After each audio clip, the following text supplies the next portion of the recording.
ਵਾਹਿਗੁਰੂ ਜੀ।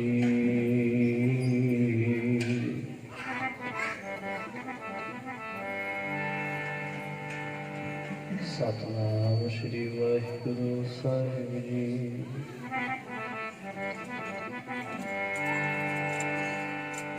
ਏਕ ਓੰਕਾਰ ਸਤਿਨਾਮ ਕਰਤਾ ਪੁਰਖ ਨਿਰਭਉ ਨਿਰਵੈਰ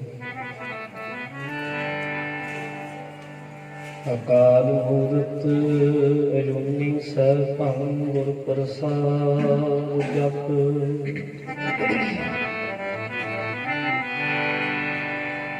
ਆਦਿ ਸਚ ਜੁਗਾਦਿ ਸਚ ਹੈ ਭੀ ਸਚ ਨਾਨਕ ਹੋਸੀ ਭੀ ਸਚ।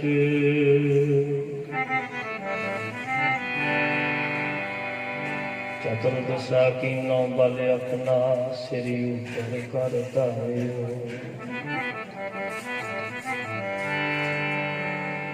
ਕਿਰਪਾ ਕਟਾਖਿ ਵਿਲੋਕਨ ਕੀਨੋ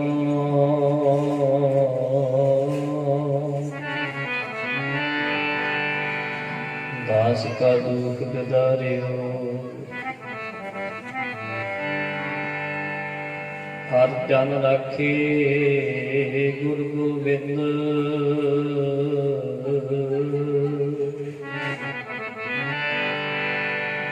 ਕੰਠ ਲਾਏ ਅਵਗੁਣ ਸਭ ਮਿਟੇ।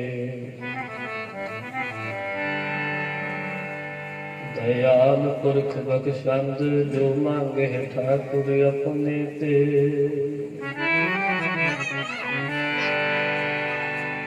ਸੋਈ ਸੋਈ ਦੇਵੈ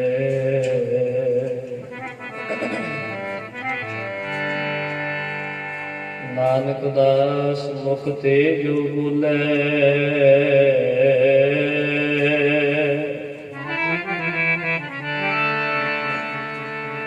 ਇਹਾਂ ਉਹਾਂ ਸੱਚ ਹੋਵੇ। ਤਿਨ ਬੇਦੀਆਂ ਕੀ ਕੁਲ ਵਿਖੇ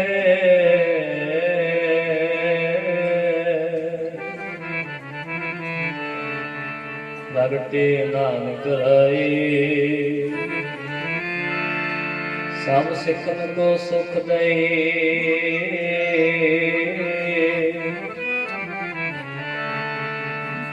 ਜਹ ਤਹ ਪਏ ਸਹਾਈ। ਸਤਿਗੁਰ ਨਾਨਕ ਪ੍ਰਗਟਿਆ ਸਤਿਗੁਰ ਨਾਨਕ ਪ੍ਰਗਟਿਆ ਨਾਨਕ ਪ੍ਰਗਟਿਆ ਸਤਿਗੁਰ ਨਾਨਕ ਪ੍ਰਗਟਿਆ ਸਤਿਗੁਰ ਨਾਨਕ ਪ੍ਰਗਟਿਆ ਸਤਿਗੁਰ ਨਾਨਕ ਪ੍ਰਗਟਿਆ ਸਤਿਗੁਰ ਨਾਨਕ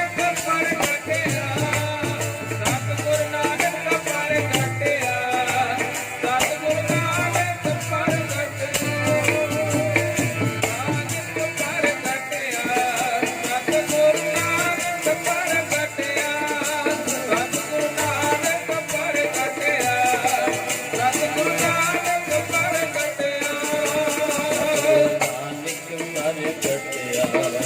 ਸਤਿਗੁਰ ਨਾਨਕ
ਪ੍ਰਗਟਿਆ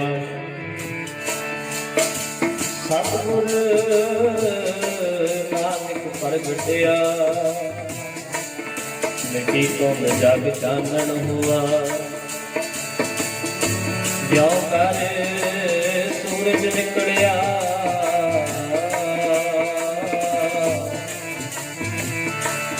ਤਾਰੇ ਤਪੇ ਅੰਧੇਰ ਬੁਲਵਾ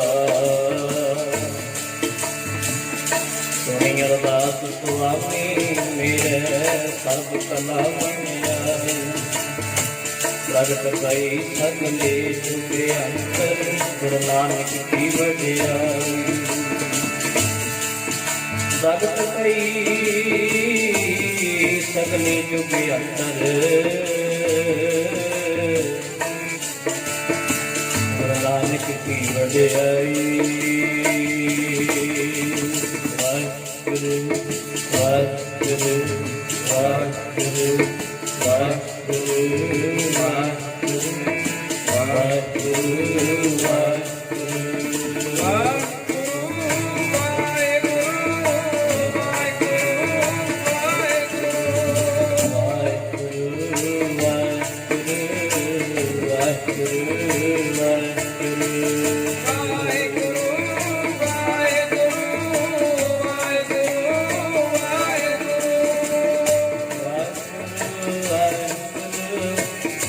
ਵਾਹਿਗੁਰੂ ਵਾਹਿਗੁਰੂ ਵਾਹਿਗੁਰੂ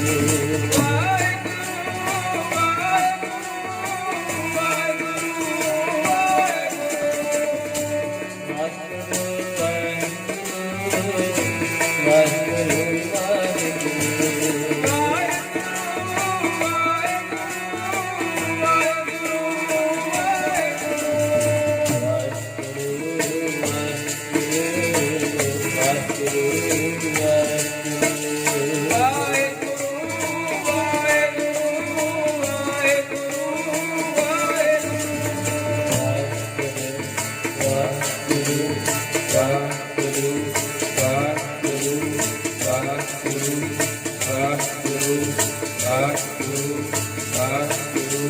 ਸਾਰੀ ਸੰਗਤ ਜਪੋ ਜੀ ਸਾਰੇ ਬੋਲੋ ਵਾਹਿਗੁਰੂ ਵਾਹਿਗੁਰੂ ਵਾਹਿਗੁਰੂ ਵਾਹਿਗੁਰੂ ਵਾਹਿਗੁਰੂ ਵਾਹਿਗੁਰੂ ਵਾਹਿਗੁਰੂ ਵਾਹਿਗੁਰੂ ਵਾਹਿਗੁਰੂ ਵਾਹਿਗੁਰੂ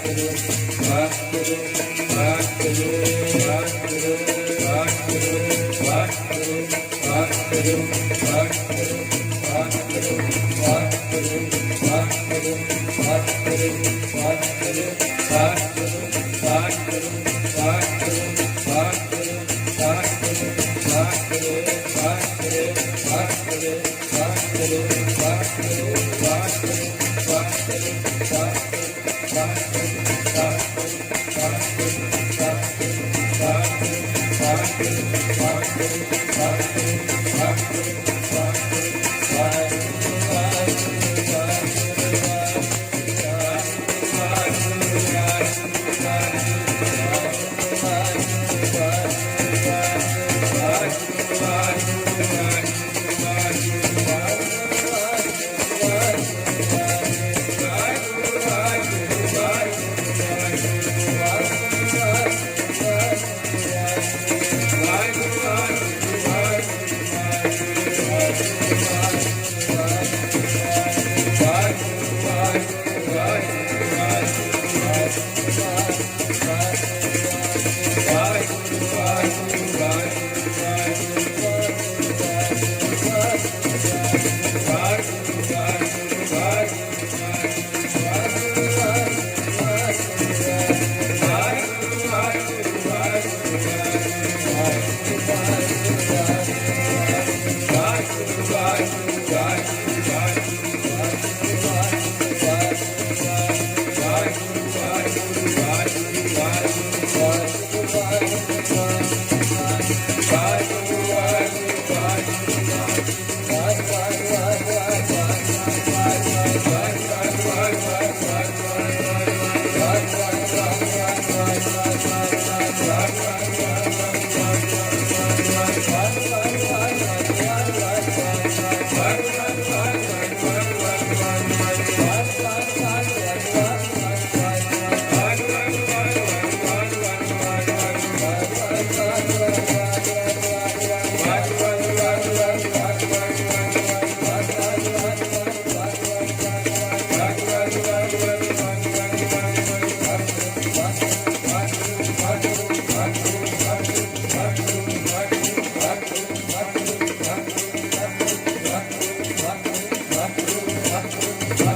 ਵਾਹਿਗੁਰੂ ਵਾਹਿਗੁਰੂ ਵਾਹਿਗੁਰੂ ਵਾਹਿਗੁਰੂ ਵਾਹਿਗੁਰੂ ਵਾਹਿਗੁਰੂ ਵਾਹਿਗੁਰੂ ਧੰਨ ਗੁਰੂ ਨਾਨਕ ਕੋਹੀ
प्रगटे नानक राये सब सिखन को सुख दए जह तह पै सहाय। परम सन्मान जो सतगुरां दी साजी और नवाजी हुई गुरु प्यारी गुरु सवारी साध संगत जी दासां वल्लों अर्ज कीती हुई फतेह प्रवान करनी जी सब आखो जी वाहिगुरू जी का खालसा वाहिगुरू जी की फतेह। आप समूह माई भाई काफी लंबे समय तो जगत गुरु धन श्री गुरु नानक देव साहिब महाराज सच्चे पातशाह जी दे अवतार दिहाड़े के संबंध में काफी लंबे समय तो बैठ करके हर दस वडियाई धन श्री गुरु ग्रंथ साहब महाराज जी की हजूरी में बैठ करके कर रहे हो भाई। आओ सतगुरां ने अपना सारिਆਂ ਨੂੰ सुभाग समा बख्शिश किया है। देखो गुरपुरब तो आप आए साल सारे नगरां में मनाते हाँ। एकाग्रता बना के रखियो, टिका बना के बैठियो, पर जिहड़ा सानू समा गुरु साहब जी ने अज बख्शिश किया ना जी ये सारिਆਂ ਦੇ हिस्से ਵਿੱਚ ना आया ते ना आएगा। तुहाडे नगर दे विच ਜਾਂ ਇਹ ਕਹਿ ਲਓ ਜਿਹੜੇ ਪੰਜਾਬ ਦੇ ਵਿੱਚ ਜਾਂ ਪੂਰੇ ਵਰਲਡ ਦੇ ਵਿੱਚ ਜਿੰਨੇ ਗੁਰਸਿੱਖ ਹਨ, ਜਦੋਂ ਪਿਛਲੇ ਸਾਲ ਆਪਾਂ ਸਾਰਿਆਂ ਨੇ ਗੁਰਪੁਰਬ ਮਨਾਇਆ ਸੀ, ਜਿਹੜੇ ਉਦੋਂ ਹਾਜ਼ਰ ਸੀ ਅੱਜ ਉਹ ਹਾਜ਼ਰ ਨਹੀਂ ਆਪਣੇ ਵਿੱਚ। ਜਿਹੜੇ ਅੱਜ ਹਾਜ਼ਰ ਨੇ ਹੋ ਸਕਦਾ ਉਹਦੇ ਗੁਰਪੁਰਬ ਤੱਕ ਉਹਨਾਂ ਚੋਂ ਕੋਈ ਹਾਜ਼ਰ ਨਾ ਹੋਵੇ, ਕਿਉਂਕਿ ਸੰਸਾਰ ਤੋਂ ਕਦੋਂ ਜਾਣਾ ਪੈ ਜਾਵੇ, ਕਦੋਂ ਅਕਾਲ ਪੁਰਖ ਜੀ ਦਾ ਸਦਾ ਆ ਜਾਵੇ, ਇਹਦੇ ਬਾਬਤ ਤਾਂ ਕੋਈ ਕਹਿ ਨਹੀਂ ਸਕਦਾ ਕੁਝ ਵੀ। ਪਰ ਆਪਾਂ ਸਾਰੇ ਵੱਡੇ ਭਾਗਾਂ ਵਾਲੇ ਹਾਂ, ਆਪਾਂ ਨੂੰ ਗੁਰੂ ਸਾਹਿਬ ਜੀ ਦਾ 550 ਸਾਲਾ ਆਪਾਂ ਰਲ ਮਿਲ ਕੇ ਮਨਾ ਰਹੇ ਹਾਂ। ਜਦੋਂ ਤੱਕ 600 ਸਾਲਾ ਆਪਣੇ ਵਿੱਚ ਮਨਾਉਣ ਵਾਸਤੇ ਉਤਸ਼ਾਹ ਪੈਦਾ ਹੋਏਗਾ, ਗੁਰੂ ਸਾਹਿਬ ਜੀ ਬਖਸ਼ਿਸ਼ ਕਰਨਗੇ। ਪਤਾ ਨਹੀਂ 600 ਸਾਲਾਂ ਕਿਹਨੇ ਵੇਖਣਾ ਕਿਹਨੇ ਨਹੀਂ ਵੇਖਣਾ। ਅੱਜ ਸਾਨੂੰ ਗੁਰੂ ਸਾਹਿਬ ਜੀ ਨੇ ਸ਼ਤਾਬਦੀ ਮਨਾਉਣ ਦਾ ਵੱਲੋਂ ਤੋਂ ਬਖਸ਼ਿਸ਼ ਕੀਤਾ। ਬਹੁਤ ਵੱਡੇ ਭਾਗਾਂ ਵਾਲੇ ਹਾਂ। ਪੂਰੇ ਵਰਲਡ ਲੈਵਲ ਤੇ ਸੁਲਤਾਨਪੁਰ ਲੋਧੀ ਦੀ ਧਰਤੀ ਦੇ ਉੱਪਰ ਗੁਰੂ ਨਾਨਕ ਸਾਹਿਬ ਜੀ ਨੂੰ ਸ਼ਰਧਾ ਦੇ ਫੁੱਲ ਭੇਟ ਕਰਨ ਵਾਸਤੇ, ਗੁਰੂ ਨਾਨਕ ਸਾਹਿਬ ਜੀ ਨੂੰ ਯਾਦ ਕਰਨ ਵਾਸਤੇ ਸੰਗਤਾਂ ਇਕੱਠੀਆਂ ਹੋ ਰਹੀਆਂ ਹਨ। ਆਪੋ ਆਪਣੇ ਨਗਰਾਂ ਦੇ ਵਿੱਚ ਸਮੂਹ ਸੰਗਤਾਂ ਨੇ ਮਿਲ ਕਰਕੇ ਜਿੰਨਾ ਕਿਸੇ ਕੋ ਹੋ ਸਕਦਾ ਉਪਰਾਲਾ ਕੀਤਾ ਹੈ। ਪਰ ਹੁਣ ਵਿਚਾਰ ਕਰਨ ਵਾਲੀ ਗੱਲ ਇਹ ਹੈ ਕਿ ਜਿੱਥੇ ਸਿੱਖ ਕੌਮ ਇੰਨਾ ਸਰਮਾਇਆ ਖਰਚ ਕਰ ਰਹੀ ਹੈ, ਮਾਇਆ ਖਰਚ ਕਰ ਰਹੀ ਹੈ, ਆਪਣੀ ਦਸਾਂ ਨੌਹਾਂ ਦੀ ਕਿਰਤ ਕਮਾਈ ਦੇ ਵਿੱਚੋਂ ਗੁਰੂ ਨਾਨਕ ਸਾਹਿਬ ਜੀ ਦੇ ਨਿਮਿਤ ਦਸਵੰਧ ਕੱਢ ਕੇ ਸਮਾਗਮ ਥਾਂ ਥਾਂ ਤੇ ਕਰਵਾਏ ਜਾ ਰਹੇ ਹਨ। ਉੱਥੇ ਨਾਲ ਇਹ ਵੀ ਦੇਖਣਾ ਪਏਗਾ ਕਿ ਇਹਨਾਂ ਸਮਾਗਮਾਂ ਦੇ ਵਿੱਚੋਂ ਅਸੀਂ ਖੱਟ ਕੀ ਰਹੇ ਹਾਂ। ਸਾਡੀ ਕੌਮ ਨੂੰ, ਸਾਡੇ ਸਮਾਜ ਨੂੰ ਇਹਨਾਂ ਸਮਾਗਮਾਂ ਦੀ ਦੇਣ ਕੀ ਹੈ, ਮਿਲ ਕੀ ਰਿਹਾ ਹੈ। ਜਿੰਨਾ ਸਮਾਂ ਵੇਖੋ ਆਪਾਂ ਕੋਈ ਘਰ ਦਾ ਛੋਟੇ ਤੋਂ ਛੋਟਾ ਕਾਰਜ ਵੀ ਕਰਦੇ ਆ ਨਾ ਜੀ, ਉਹਦੇ ਵਿੱਚ ਹਿਸਾਬ ਕਿਤਾਬ ਲਾਇਆ ਜਾਂਦਾ ਵੀ ਅਸੀਂ ਇੰਨੀ ਮਾਇਆ ਖਰਚੀ ਸੀ, ਇੰਨਾ ਸਾਡਾ ਖਰਚਾ ਹੋ ਗਿਆ ਇਸ ਕਾਰਨ ਵਾਸਤੇ, ਇੰਨੀ ਸਾਨੂੰ ਇਹਦੇ ਵਿੱਚੋਂ ਆਮਦਨ ਹੋਈ ਹੈ। ਜਿਹੜਾ ਸੇਠ, ਜਿਹੜਾ ਵਪਾਰੀ, ਜਿਹੜਾ ਬਿਜ਼ਨਸਮੈਨ ਆਪਣੀ ਆਮਦਨ ਦਾ ਜਾਂ ਆਪਣੇ ਲਾਭ ਦਾ ਹਿਸਾਬ ਕਿਤਾਬ ਨਹੀਂ ਰੱਖਦਾ, ਆਪਣੀ ਹਾਨੀ ਦਾ ਹਿਸਾਬ ਕਿਤਾਬ ਨਹੀਂ ਰੱਖਦਾ, ਉਹ ਕਦੇ ਕਾਮਯਾਬ ਨਹੀਂ ਹੋ ਸਕਦਾ। ਜ਼ਰੂਰੀ ਹੈ ਵਪਾਰ ਦੇ ਵਿੱਚ ਉਹਨੂੰ ਕਿ ਆਪਣੀ ਆਮਦਨ, ਆਪਣਾ ਖਰਚਾ ਸਾਰਾ ਕੁਝ ਕੱਢ ਕਢਾ ਕੇ ਦੇਖੇ ਮੈਨੂੰ ਬਚਦਾ ਕੀ ਹੈ। ਠੀਕ ਉਸੇ ਤਰ੍ਹਾਂ ਸਿੱਖ ਕੌਮ ਬੇਅੰਤ ਮਾਇਆ ਖਰਚ ਕਰ ਰਹੀ ਹੈ, ਕਰਨੀ ਵੀ ਚਾਹੀਦੀ ਹੈ। ਸਾਡੇ ਧੰਨ ਸ੍ਰੀ ਗੁਰੂ ਨਾਨਕ ਦੇਵ ਮਹਾਰਾਜ ਸੱਚੇ ਪਾਤਸ਼ਾਹ ਜੀ ਦਾ ਅਵਤਾਰ ਦਿਹਾੜਾ ਹੈ, ਆਪਣੇ ਬਾਪੂ ਦਾ ਜਨਮ ਦਿਨ ਹੈ, ਕਰਨੀ ਵੀ ਚਾਹੀਦੀ ਹੈ। ਪਰ ਨਾਲ ਇਹ ਦੇਖਣਾ ਪਏਗਾ ਕਿ ਸਾਨੂੰ ਇਹਦੇ ਵਿੱਚੋਂ ਪ੍ਰਾਪਤ ਕੀ ਹੋ ਰਿਹਾ ਹੈ। ਲੰਗਰ ਤਾਂ ਆਪਾਂ ਆਏ ਸਾਲ ਲਾਉਂਦੇ ਹਾਂ, ਅਖੰਡ ਪਾਠ ਵੀ ਆਪਾਂ ਆਏ ਸਾਲ ਕਰਾਉਂਦੇ ਹਾਂ, ਸਮਾਗਮ ਵੀ ਆਪਾਂ ਆਏ ਸਾਲ ਕਰਾਉਂਦੇ ਹਾਂ। ਇਹ ਤੇ ਹਰ ਸਾਲ ਕੰਮ ਹੁੰਦਾ ਹੈ। ਇਸ ਵਾਰੀ ਕੁਝ ਖਾਸ ਕੀਤਾ ਜਾਵੇ। ਬਹੁਤ ਸੰਗਤਾਂ ਇਹੋ ਜਿਹੀਆਂ ਨੇ ਜਿਨ੍ਹਾਂ ਨੇ 550 ਸਾਲਾਂ ਦੇ ਸੰਬੰਧ ਵਿੱਚ ਕਿਸੇ ਨੇ 550 ਜਪਜੀ ਸਾਹਿਬ ਦਾ ਪਾਠ ਕੀਤਾ ਹੈ। ਕਿਸੇ ਨੇ 2 ਮਹੀਨੇ ਪਹਿਲਾਂ ਸ਼ੁਰੂ ਕਰਤਾ, ਕਿਸੇ ਨੇ 6 ਮਹੀਨੇ ਪਹਿਲਾਂ ਸ਼ੁਰੂ ਕਰਤਾ, ਕੋਈ ਸਾਲ ਦਾ ਲੱਗਾ ਹੋਇਆ, ਕਈਆਂ ਨੇ ਵੱਧ ਕੇ ਵੀ ਕੀਤੇ ਹੋਏ। ਲਾਹਾ ਖੱਟਣਾ ਚਾਹੀਦਾ ਹੈ, ਜਿੰਨਾ ਵੀ ਵੱਧ ਤੋਂ ਵੱਧ ਖੱਟਿਆ ਜਾ ਸਕੇ। ਮਾਰੇ ਕਹਿੰਦੇ ਨੇ ਪ੍ਰਾਣੀ ਤੂੰ ਆਇਆ ਲਾਹਾ ਲੈਣ, ਲੱਗਾ ਕਿਤ ਕੋ ਫਕੜੇ ਸਭ ਮੁਕਦੀ ਚੱਲੀ ਰਹਿਣ। ਸਾਡੇ ਮਨ ਵਿੱਚ ਇਹ ਭੁਲੇਖਾ ਹੈ ਕਿ ਸੰਸਾਰ ਦੇ ਵਿੱਚ ਅਸੀਂ ਆਏ ਆ। ਬਹੁਤਿਆਂ ਦਾ ਇਹ ਸੋਚਣਾ ਹੁੰਦਾ ਕਿ ਸੰਸਾਰ ਵਿੱਚ ਆਏ ਆ ਜੀ, ਖਾ ਪੀ ਲਓ, ਐਸ਼ ਕਰ ਲਓ, ਹੰਢਾ ਲਓ, ਸੌ ਲਓ, ਸੋਹਣਾ ਪਾ ਲਓ, ਸੋਹਣਾ ਖਾ ਲਓ, ਸੋਹਣਾ ਪਹਿਨ ਲਓ, ਸੋਹਣਾ ਵਰਤ ਲਓ, ਬਸ ਇਹ ਵਧੀਆ ਜ਼ਿੰਦਗੀ ਹੈ। ਪਰ ਗੁਰੂ ਗ੍ਰੰਥ ਸਾਹਿਬ ਮਹਾਰਾਜ ਜੀ ਨੂੰ ਪੁੱਛੋ ਸੱਚੇ ਪਾਤਸ਼ਾਹ ਜੀ ਸੰਸਾਰ ਦੇ ਵਿੱਚ ਮਨੁੱਖ ਕਰਨ ਵਾਸਤੇ ਕੀ ਆਇਆ? ਤੇ ਮਹਾਰਾਜ ਕਹਿੰਦੇ ਨੇ ਆਇਓ ਸੁਣਨ ਪੜ੍ਹਨ ਕੋ ਬਾਣੀ। ਸਾਡੇ ਨਾਲ ਜੀ ਨਗਰ ਦੇ ਵਿੱਚ ਇੱਕ ਪਾਟੀ ਸਿੰਘ ਨੇ ਬਜ਼ੁਰਗ, ਤਕਰੀਬਨ ਉਹਨਾਂ ਦੀ ਸਾਰੀ ਉਮਰ ਪਾਠ ਕਰਦਿਆਂ ਨਿਕਲ ਗਈ। ਤਾਂ ਅਸੀਂ ਉਹਨਾਂ ਦੇ ਘਰੇ ਪ੍ਰਸ਼ਾਦਾ ਛਕਣ ਵਾਸਤੇ ਗਏ। ਪਿੰਡਾਂ ਸਿੱਖਾਂ ਦੇ ਵਿੱਚ ਮੈਂ ਬੈਠਾ ਇਹਨਾਂ, ਜਦੋਂ ਪ੍ਰਸ਼ਾਦਾ ਪਾਉਣ ਲੱਗੇ ਤੇ ਮੈਂ ਉਹਨਾਂ ਨੂੰ ਇਸ਼ਾਰਾ ਕੀਤਾ ਜੋੜ ਕੇ, ਮੈਂ ਕਹਿੰਦੀ ਸਵਾਇਆ ਕੋ ਪਾਇਓ, ਥੋੜਾ ਪਾਇਓ, ਸਵਾਈ ਦਾ ਭਾਵ ਥੋੜਾ ਪਾਇਓ। ਉਹ ਬਜ਼ੁਰਗ ਮੈਨੂੰ ਹੱਸ ਕੇ ਕਹਿਣ ਲੱਗਾ ਕਿ ਖਾਣ ਪੀਣ ਤਾਂ ਸੰਸਾਰ ਵਿੱਚ ਆਏ ਆ। ਆਖੋ ਸਤਿਨਾਮ ਸ੍ਰੀ ਵਾਹਿਗੁਰੂ। ਤੁਸੀਂ ਕਹਿੰਦੇ ਹੋ ਸਵਾਇਆ ਪਾਇਓ। ਮੈਂ ਬੜਾ ਹੈਰਾਨ ਹੋ ਗਿਆ ਵੀ ਇਸ ਬੰਦੇ ਦੀ ਸਾਰੀ ਉਮਰ ਗੁਰਬਾਣੀ ਪੜ੍ਹਦੇ ਦੀ ਨਿਕਲ ਗਈ, ਅਖੰਡ ਪਾਠ ਸਾਹਿਬ ਤੇ ਰੌਲਾ ਲਾਉਂਦੇ ਦੀ ਨਿਕਲ ਗਈ, ਲੋਕਾਂ ਨੂੰ ਗੁਰਬਾਣੀ ਸੁਣਾਉਂਦੇ ਦੀ ਨਿਕਲ ਗਈ, ਪਰ ਇਹਨੂੰ ਇਹ ਸਮਝ ਨਹੀਂ ਆਇਆ। ਗੁਰੂ ਸਾਹਿਬ ਤਾਂ ਕਹਿੰਦੇ ਨੇ ਆਇਓ ਸੁਣਨ ਪੜ੍ਹਨ ਕੋ ਬਾਣੀ। ਤੂੰ ਤੇ ਨਾਮ ਜਪਣ ਵਾਸਤੇ ਆਇਆ ਇੱਥੇ, ਤੂੰ ਤੇ ਪਰਮਾਤਮਾ ਦੀ ਬੰਦਗੀ ਕਰਨ ਵਾਸਤੇ ਇੱਥੇ ਆਇਆ। ਅਸੀਂ ਕਹਿੰਦੇ ਖਾਣਾ ਪੀਣਾ ਸਾਰਾ ਕੁਝ ਹੈ। ਮਾਰੇ ਕਹਿੰਦੇ ਨੇ ਖਾਣਾ ਪੀਣਾ ਹੱਸਣਾ ਸੌਣਾ, ਇਹ 4 ਚੀਜ਼ਾਂ ਬੰਦੇ ਨੂੰ ਯਾਦ ਨੇ। ਖਾਣ ਦਾ ਪਤਾ ਹੈ, ਪੀਣ ਦਾ ਪਤਾ ਹੈ, ਪਹਿਨਣ ਦਾ ਪਤਾ ਹੈ, ਸੌਣ ਦਾ ਪਤਾ ਹੈ, ਸੁੱਖ ਭੋਗਣ ਦਾ ਪਤਾ ਹੈ। ਮਾਰੇ ਕਹਿੰਦੇ ਇੱਕ ਚੀਜ਼ ਭੁੱਲ ਗਈ, ਉਹ ਕੀ ਹੈ? ਵਿਸਰ ਗਿਆ ਹੈ ਮਰਨਾ। ਤੇ ਜਿਸ ਮਨੁੱਖ ਨੂੰ, ਜਿਸ ਬੰਦੇ ਨੂੰ, ਜਿਸ ਜੀਵ ਨੂੰ ਆਪਣੀ ਮੌਤ ਯਾਦ ਨਹੀਂ, ਸੰਗਤ ਦੀ ਗੱਲ ਇੱਕ ਗੱਲ ਯਾਦ ਰੱਖਿਓ, ਉਹ ਬੰਦਾ ਰੱਬ ਨੂੰ ਵੀ ਯਾਦ ਨਹੀਂ ਕਦੇ ਕਰ ਸਕਦਾ। ਰੱਬ ਉਹਦੇ ਯਾਦ ਹੁੰਦਾ ਜਿਹਨੂੰ ਮੌਤ ਚੇਤੇ ਹੋਵੇ, ਜਿਹਨੂੰ ਇਹ ਪਤਾ ਹੋਵੇ ਕਿ ਮੈਂ ਜਾ ਕੇ ਹਿਸਾਬ ਕਿਤਾਬ ਦੇਣਾ ਹੈ, ਕੋਈ ਮੇਰੇ ਕੋਲ ਕੋਈ ਲੇਖਾ ਲਿਆ ਜਾਣਾ।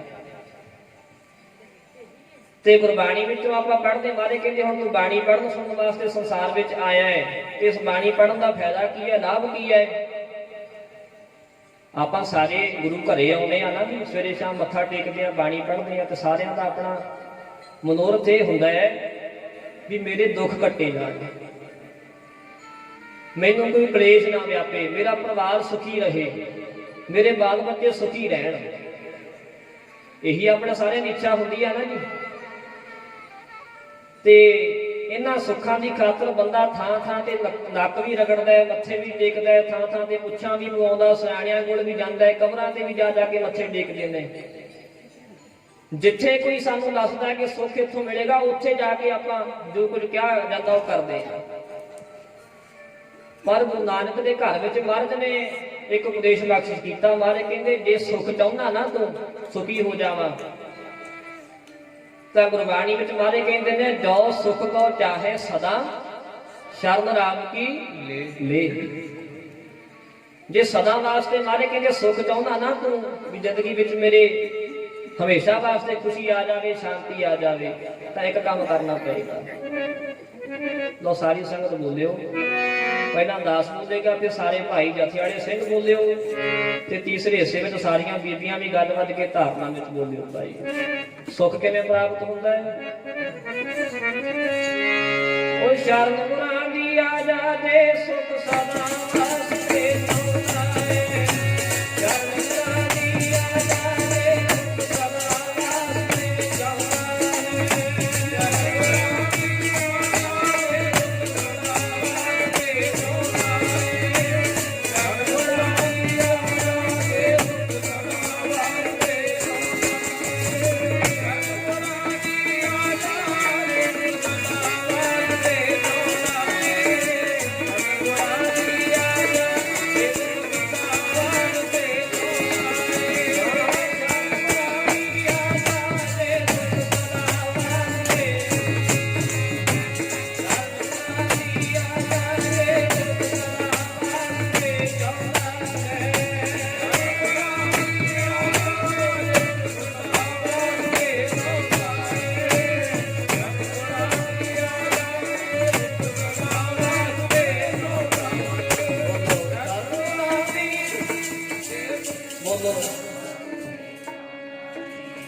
ਸ਼ਰਨ ਗੁਰਾਂ ਦੀ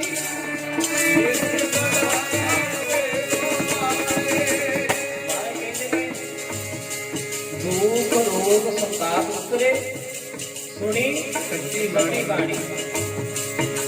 ਦੁੱਖ ਵੀ ਸਾਰੇ ਖਤਮ ਹੋ ਗਏ, ਸੰਤਾਪ ਵੀ ਸਾਰੇ ਖਤਮ ਹੋ ਗਏ, ਘਰ ਵਿੱਚੋਂ ਦੁੱਖ ਕਲੇਸ਼ ਵੀ ਖਤਮ ਹੋ ਜਾਣਗੇ।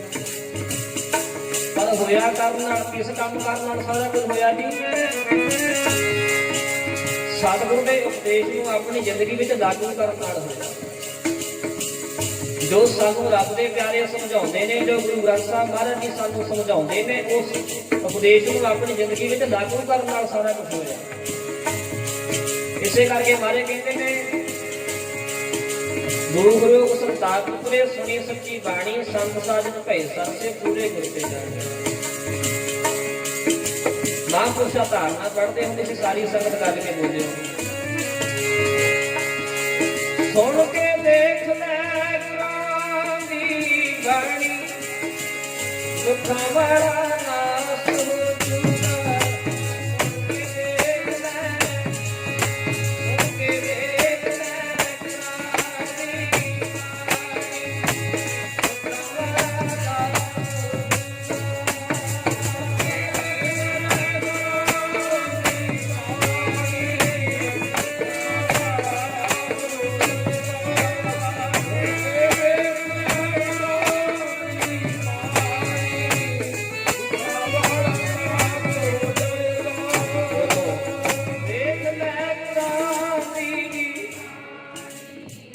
ਦੁੱਖਾਂ ਵਾਲਾ ਵਾਰ ਸੁਣ ਕੇ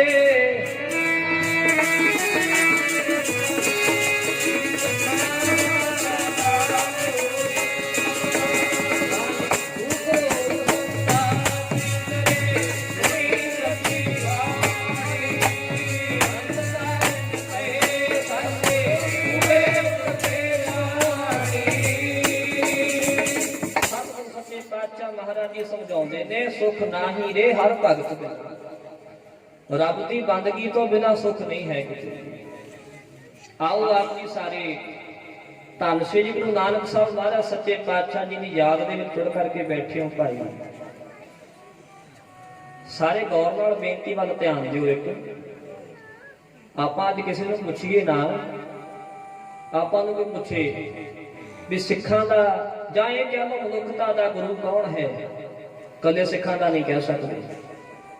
ਜਾਂ ਇਹ ਸਵਾਲ ਕੀਤਾ ਜਾਵੇ ਕਿ ਸਿੱਖ ਧਰਮ ਦੀ ਸ਼ੁਰੂਆਤ ਕਿੱਥੋਂ ਹੋਈ ਹੈ, ਸਿੱਖ ਧਰਮ ਦਾ ਬਾਨੀ ਕੌਣ ਹੈ, ਆਪਾਂ ਬਹੁਤ ਛੇਤੀ ਜਵਾਬ ਦੇ ਦੇਵਾਂਗੇ ਵੀ ਸਿੱਖ ਧਰਮ ਦੇ ਸਭ ਤੋਂ ਪਹਿਲੇ ਗੁਰੂ ਨੇ ਧੰਨ ਸ੍ਰੀ ਗੁਰੂ ਨਾਨਕ ਦੇਵ ਸਾਹਿਬ ਜੀ ਮਹਾਰਾਜ।